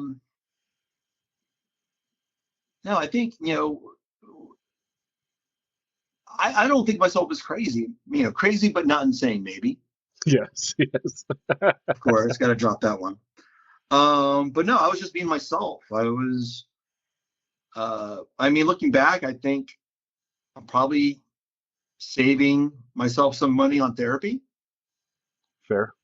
Or maybe adding to the bill later on in life. I don't know. I don't know. Yeah. But yeah, I did wind up. Everyone should be blessed enough to actually afford therapy in this country. But yeah, I've done some therapy even a few years ago, and it was a great thing to kind of look into from another person's perspective. But yeah, I don't know. I was just being myself, man. It's still part of me that's, I kind of look at that, kind of almost like an anger button. Like I know when to push it, and I know when not to push it. And nowadays, I don't push it as much. Some guy recently tried to step to one of my friends at a show and push the button a little bit. And they still got it in them. Yeah. But you're able to express yourself both like on stage and lyrically, and that's kind of a special combination, don't you think? I guess so. The problem with me, I guess the catch with me was I'm not, my talking between songs not very coherent. I always admired people like Ray Kappa was always good at it. Andy Kill Your Idols, Aaron from Bane, very eloquent talkers in between songs. They had very well thought out things to say. Me, I think I go to 0 to 100 really quick, and I'm always at 100 when I'm on stage. I can never settle down enough to get out a thoughtful, coherent sentence that would probably make sense to anybody except for myself and a couple other people who knew me well. But I feel like, that was probably a plus with me, is like I never, like, also with Striking Distance, we never I don't think we over rehearsed. I never rehearsed what I was going to say, or do or anything. I feel like the guys in the band knew I had certain triggers, and on the way to the show, They would push those buttons if they felt like they needed to. Yeah, I know. Funny, right?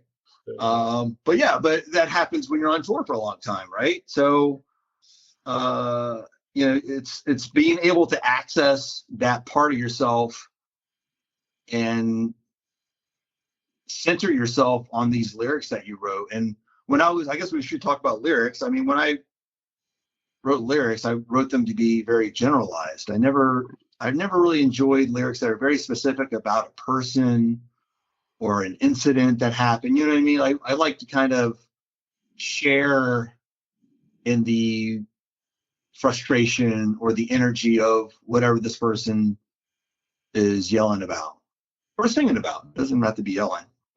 But from a very young age, I was always into poetry. As a kid, I always liked playing with words, lyrical patterns in poetry, rhymes. I still write poetry today, as a little bit of an outlet I do on my own time. I just wanted to write generalized lyrics so people could kind of get something out of it, and I could share with other people what I was feeling, because it feels very selfish to me being up on stage or on the floor or wherever and yelling my brains out, and everyone's just kind of looking at me like, man, he's really getting it out. He's gonna feel great after this. I wanted to be like a unifying thing. Like, hey, let's sing together about how shitty this is. Let's make this ugly thing as beautiful as possible. What was the motivation for the song "Hated"? I think that's more going back to me being a punker chameleon in the corporate world.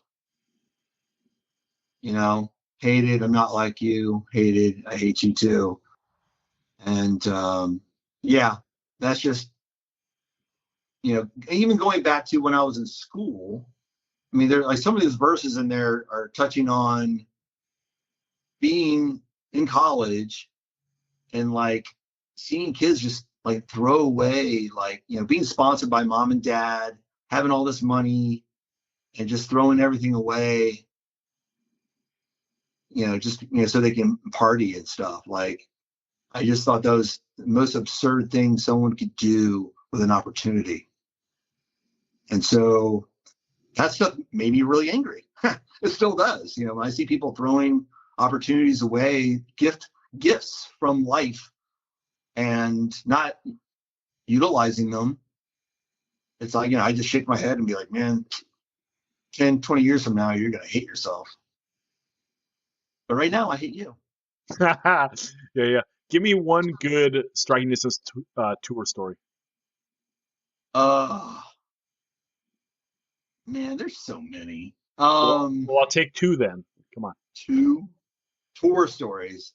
Well, I'll tell you some funny stories. I don't know how good they are, but I can remember. So one of our first out of town shows, we played in West Virginia, a place called, out in the middle of nowhere, and it was called Brandon Fest. A bunch of small bands got together and played outside.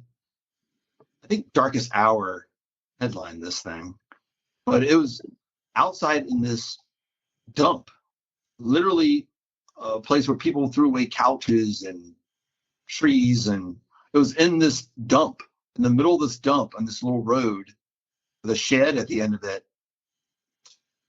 And it was like a 3-legged dog walking around. It was about as West Virginia as you could get.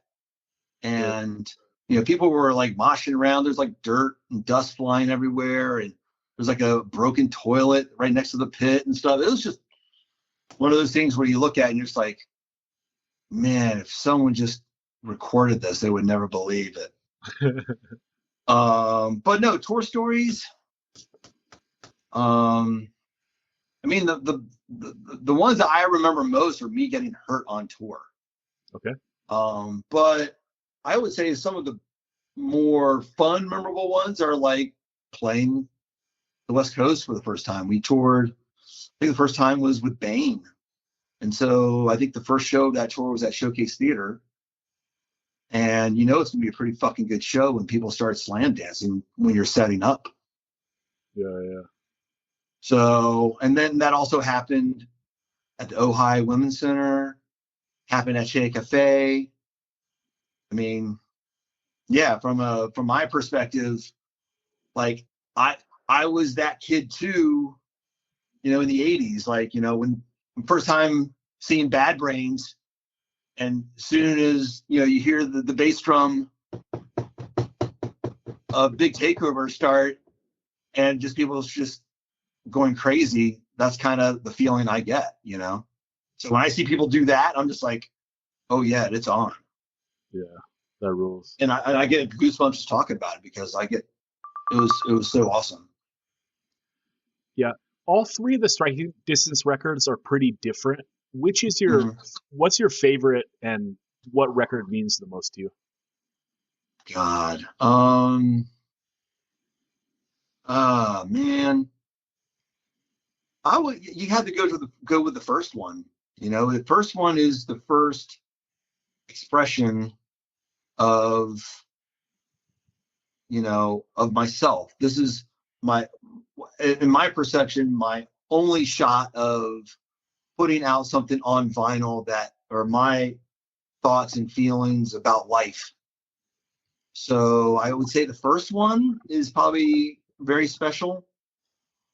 But there's each one has a time and place, right? So, I mean, the LP was kind of like we re-recorded a couple of the 7-inch songs, but it was also kind of one of those things like, well, this might be the only LP I ever am part of. And so we gotta do it 100%. And, you know, the funny thing about that, LP session was, I was working a corpo job during the day when the guys are recording the music and with Brian McTurnan. And so they would literally call me up and like, okay, we're ready for you.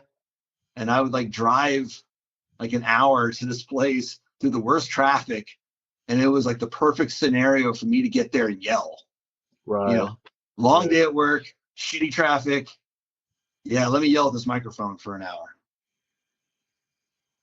But yeah, I don't know, man. I have to go with the first one. The first one has the most personal lyrics involved, even though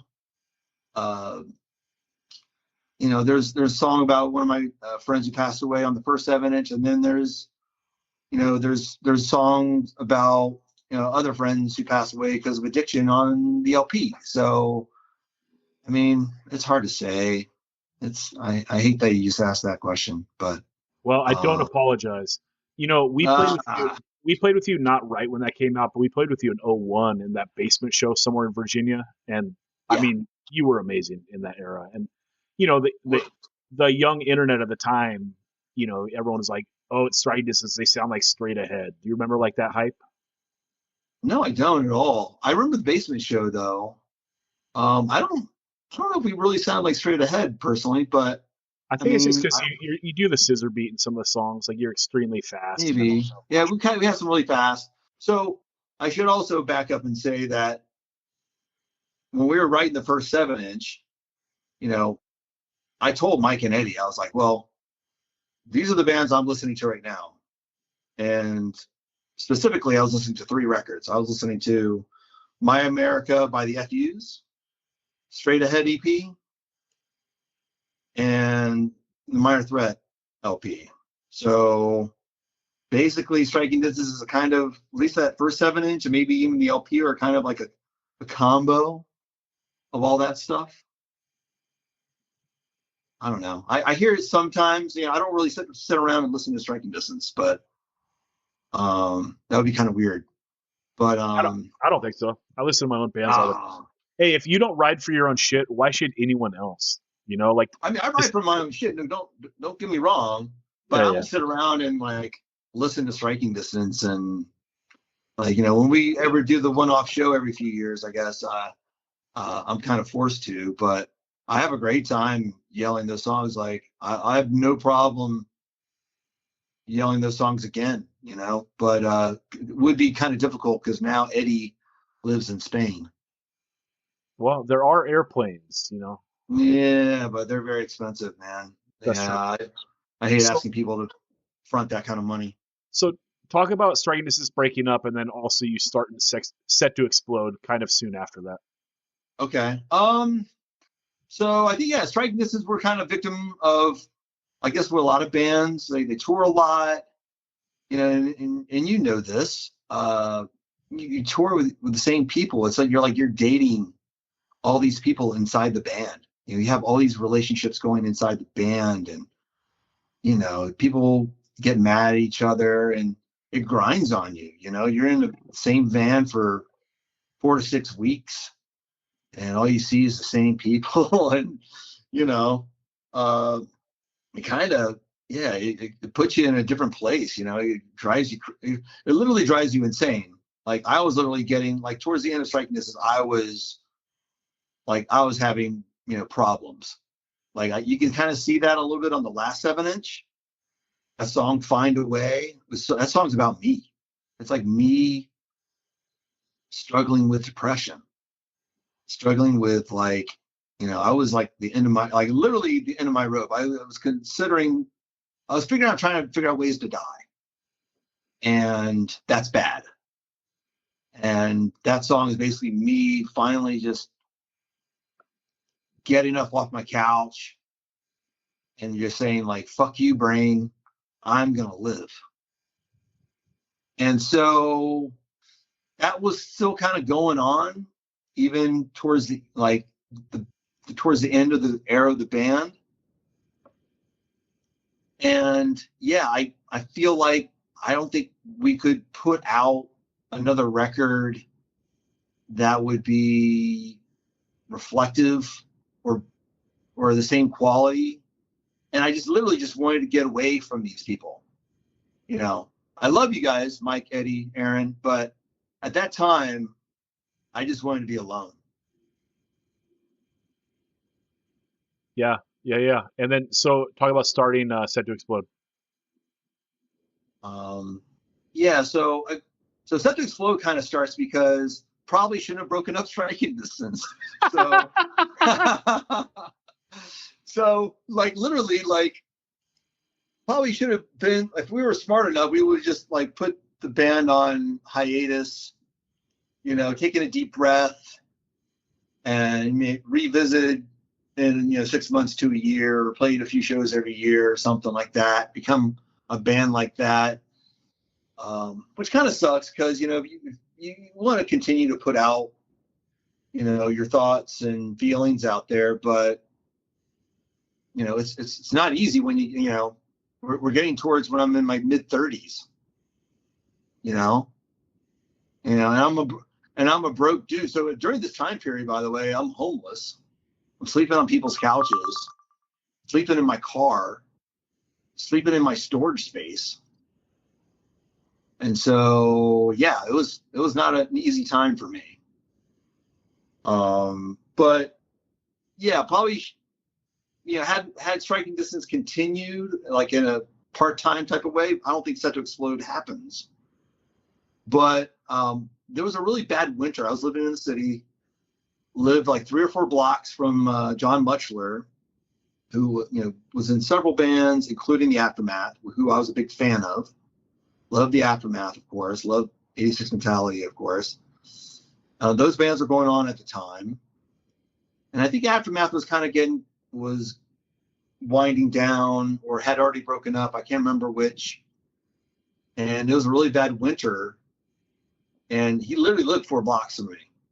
Really unpleasant part of town. And, a lot of snow on the ground. And we had a practice space at our house. We had like the typical punk rock flop house.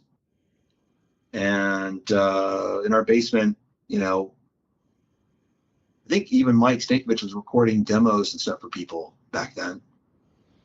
And so, yeah, John came over and we were like, hey, let's jam. And we did some covers. And this is me playing drums, him playing guitar.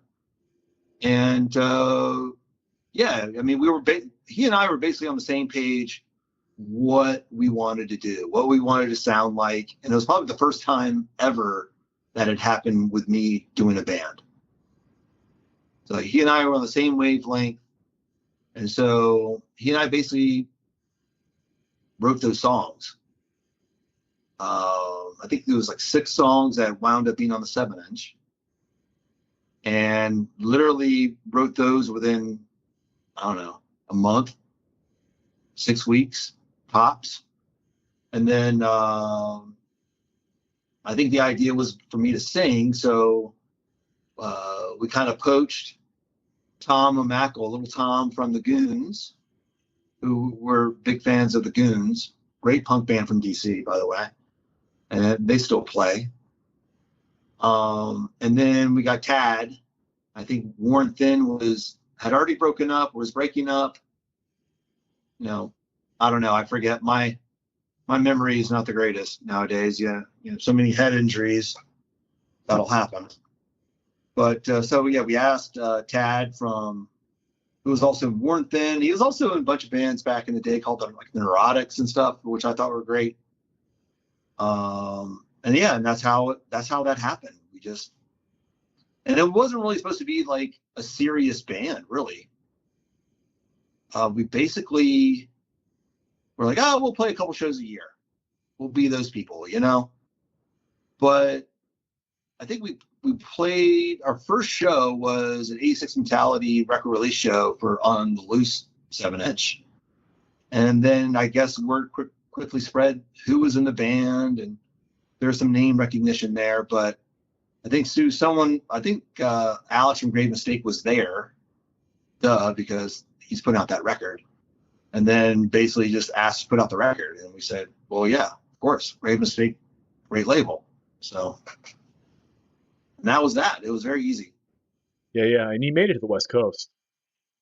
We did make it. Yeah, we did make it. I think, hold on a second. Did we not make it to the West Coast? No, you did, because you played Shay. Hey, I remember who that bartender, her name was Carrie. Carrie. Yeah, she knew you from like Florida. Because I tried to get her to go to that show when Set to Explode played the Shay, because that was only like 10 minutes from the PB pub, you know? Carrie. Carrie with a K, right? She's kind of short and kind of. Oh yeah, I know who you're talking about. Yeah. She was a bartender at this bar I went to all the time. Yeah, dude, she was a wild one too. We called her Karate Carrie. she went by that name for years, and she was an ass kicker, so hence the name. Yeah, I mean, yeah, Carrie. Yeah. I mean, if she's holding down the PB pub, you got to be a little rough, you know. I guess so. I think she moved back to Florida years ago. Yeah. But now I totally remember her now, and I think I remember you told me about that back in the day. And yeah, I moved off the beach in 2010, so it was like 07 to 2010, something like that. Wow, Dave, wow. How do you deal with like being a lifer in hardcore and you know, you're not old, but like getting old in hardcore, like you still go to shows and all that. How do you feel like sometimes being like the old guy around, or is that not a thing? Because in DC, there's always someone older around. Well, yeah, it does help to be in DC because I do have a friend or two that are older than myself. Hi, Steve McPherson and Mark Anthony. And that helps. But no, I mean, I'm genuinely, I love the music, man. I mean, I love genuine expression.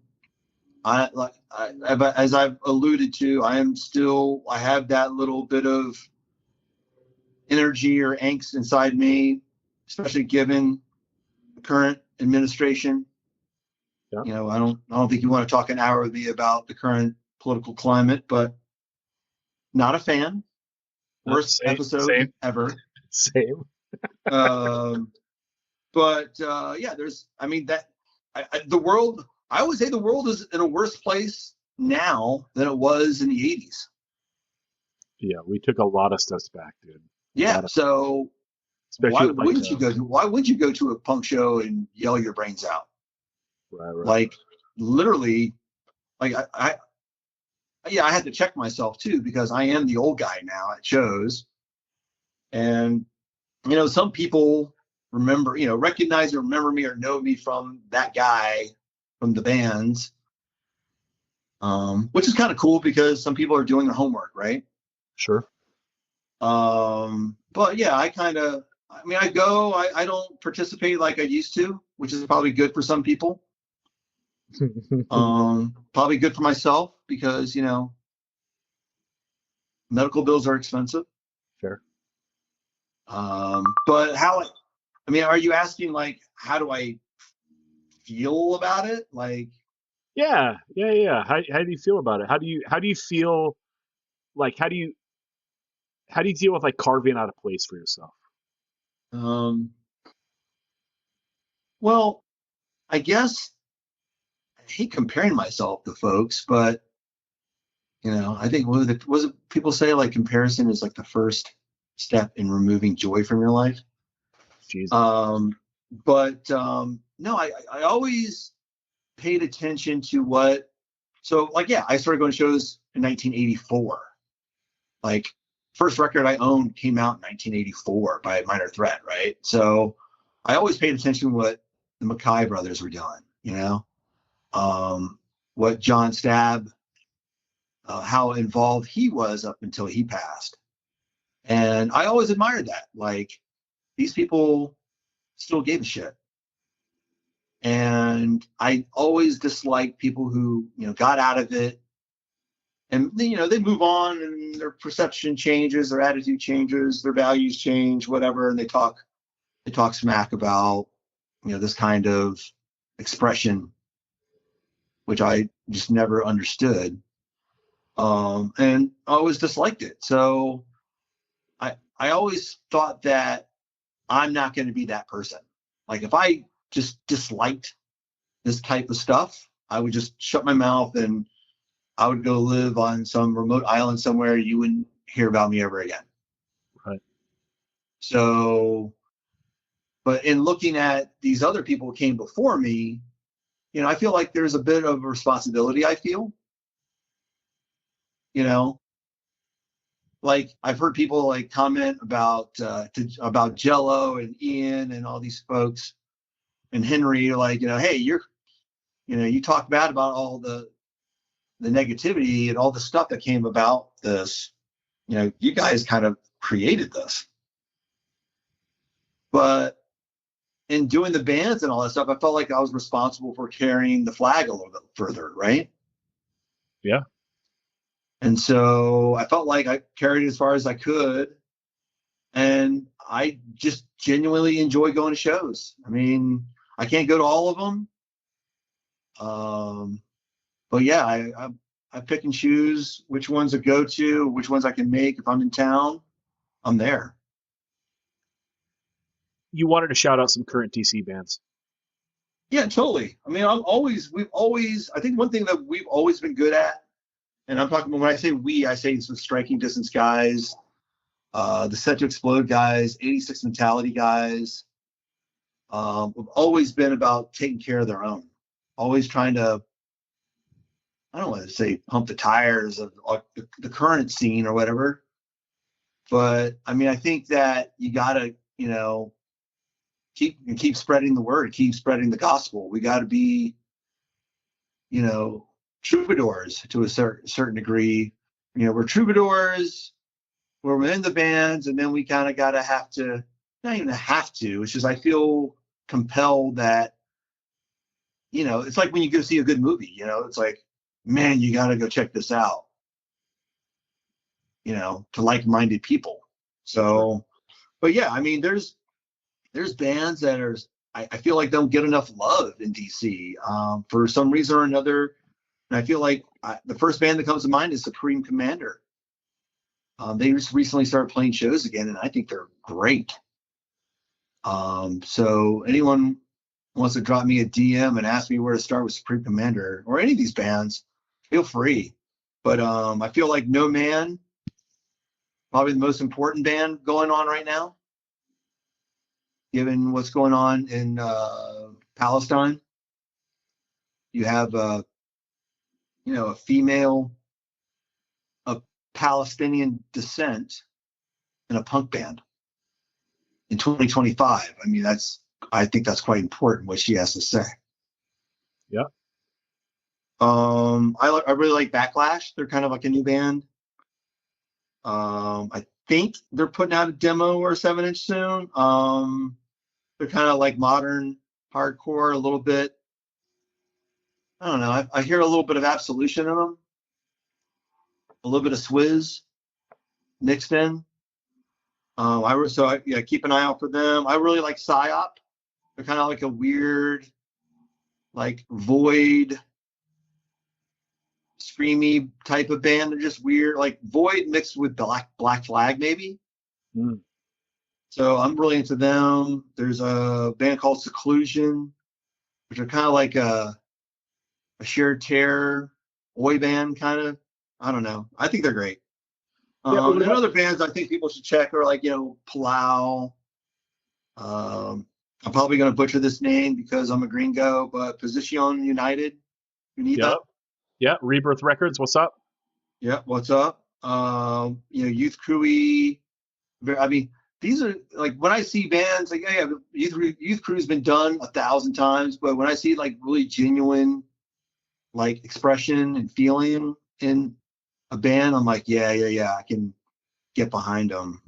Grand Scheme, I'm a big fan of. I don't know if they're 100% DC. I think there's a Richmond dude in there, I think. But they're kind of right in my lane of straight ahead meets straight ahead, I guess. Yeah. There's like a new band called Reason Why I think people should check out. Another band I feel like is off people's radars called Corvo. Have you heard of them? No. Check them out. Like, I'm pretty sure they got a Bandcamp and they've had releases and stuff, but they're kind of like they started out kind of very voidish and they've kind of gone a little metal, but like live, I think they're great. Like they're super, super precise, super weird. I feel like I don't hear anybody talking about them. All right. Honestly. We'll put together a little list of your recommendations when I do the Substack. After this episode comes Yeah, I out. don't know how far. I don't know how much water that carries. But, no, I mean I think it's interesting. But before we wrap up, Dave, I remember a story once because like striking distance, you guys all lived in the same house in DC, right? And then didn't you go to Europe for like a month or so? And when you came back, like the people in the neighborhood were like, "Who are these fucking crackers? Where'd they come from?" Did that happen? Or am I making this up in my head? No, well, what happened was it's probably more DC history than want to hear, but we went on tour, so we were basically all in the same house, and I can't remember if it was the same DC house, and we were gone for like 5 or 6 weeks, I think. And so what happened was while we were away, a gang war was happening, like on U Street. So U Street is an area is very touristy now, Ben's Chili Bowl and all this stuff. But there was a lot of people, like a lot of gentrification was happening and pushing into U Street area, and that pushed gangs up into our area. We were like 20 blocks north of this place. And then all of a sudden, like, you started having, a lot of people hanging out in the stoops that weren't there before. And we were basically the only, besides the guys in the Aftermath, they were on Kennedy Street. We were on Kennedy. We were on Longfellow Street. They're on Kennedy Street. And we were like these two little white islands, of white kids in these neighborhoods that were, predominantly Black and Hispanic. And so, but we got along great with everybody. Every once in a while, a car would go missing, but it would come back like a month later. Or our lawnmower would go missing for a couple of weeks, and then the guy would show up on our doorstep and offer to mow our lawn for $10. with the same lawnmower. Right. So yeah, we went away for 5 or 6 weeks, and then when we came back, it was like we got all the looks, and it was like we're the invaders, which we kind of were anyway. But Sure. we had been there already in that neighborhood for many, many years. But yeah, we got all the crazy, weird looks, and one of the reasons why I left that neighborhood is kind of an interesting, wild story. Is where I probably one of the second or third times I almost died in DC because of gunplay, and I was mugged at gunpoint a couple times, and very, very glad that those kids decided not to make an example.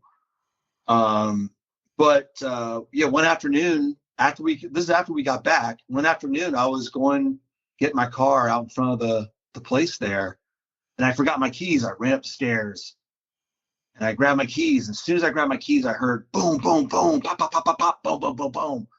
And I heard discernible, shotgun blasts and pistol shots and stuff. And here I look out my window like an idiot, and I see 3 or 4 kids chasing another 3 or 4 kids shooting at each other.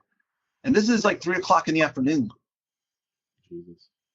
And right in front of our house, and then going down the alley next to our house. And we're just like, I was like, shit, I was almost in the middle of that. Right. And that motivated me to relocate. Yeah. So, That's just a funny story that I remember. And I wanted to make sure I wasn't making it up in my head. No.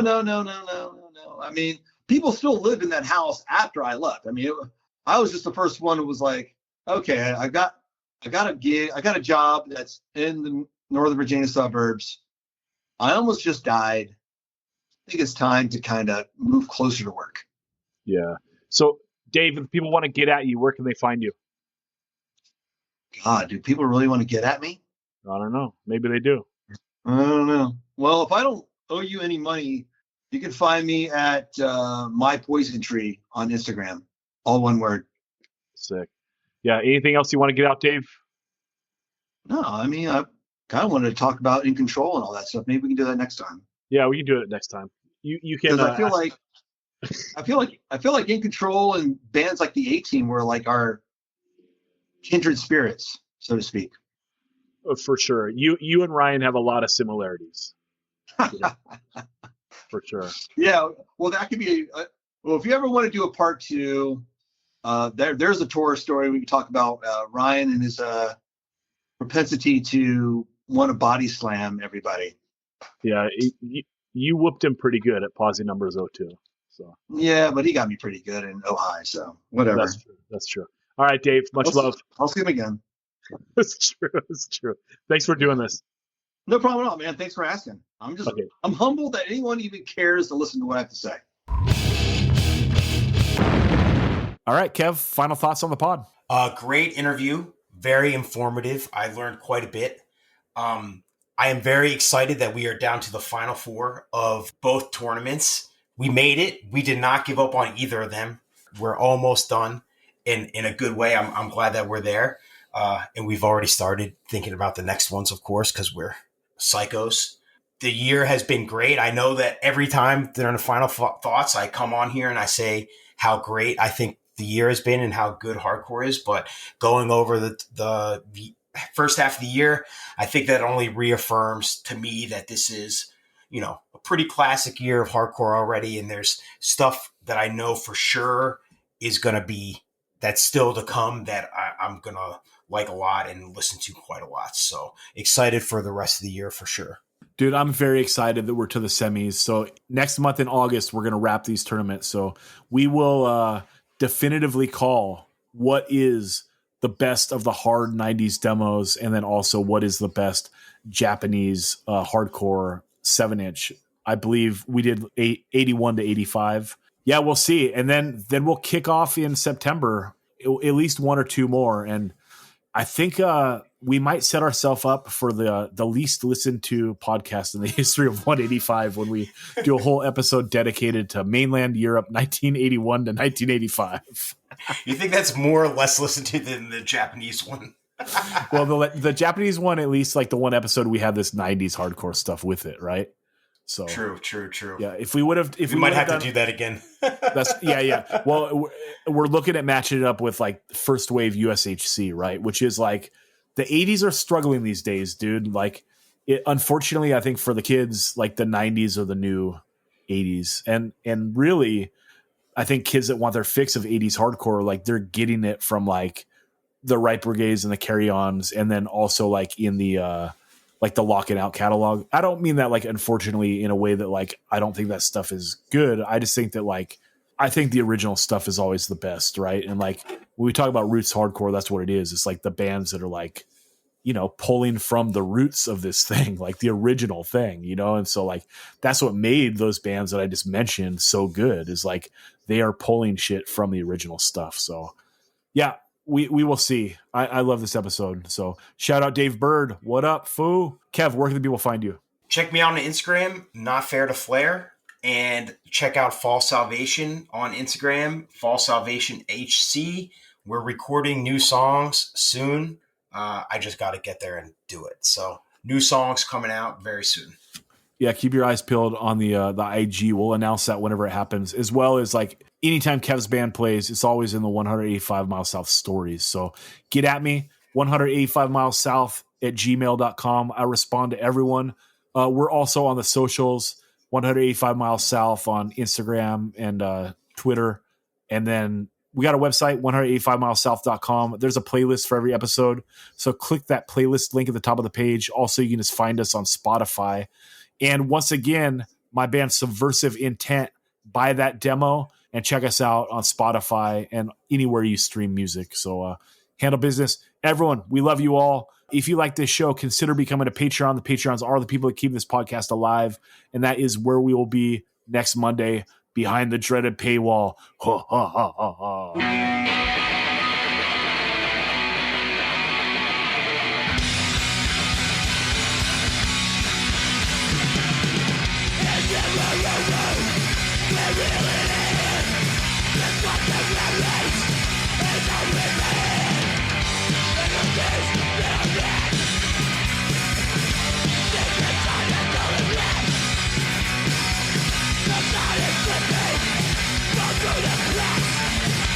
Like it's a bit, feel it out,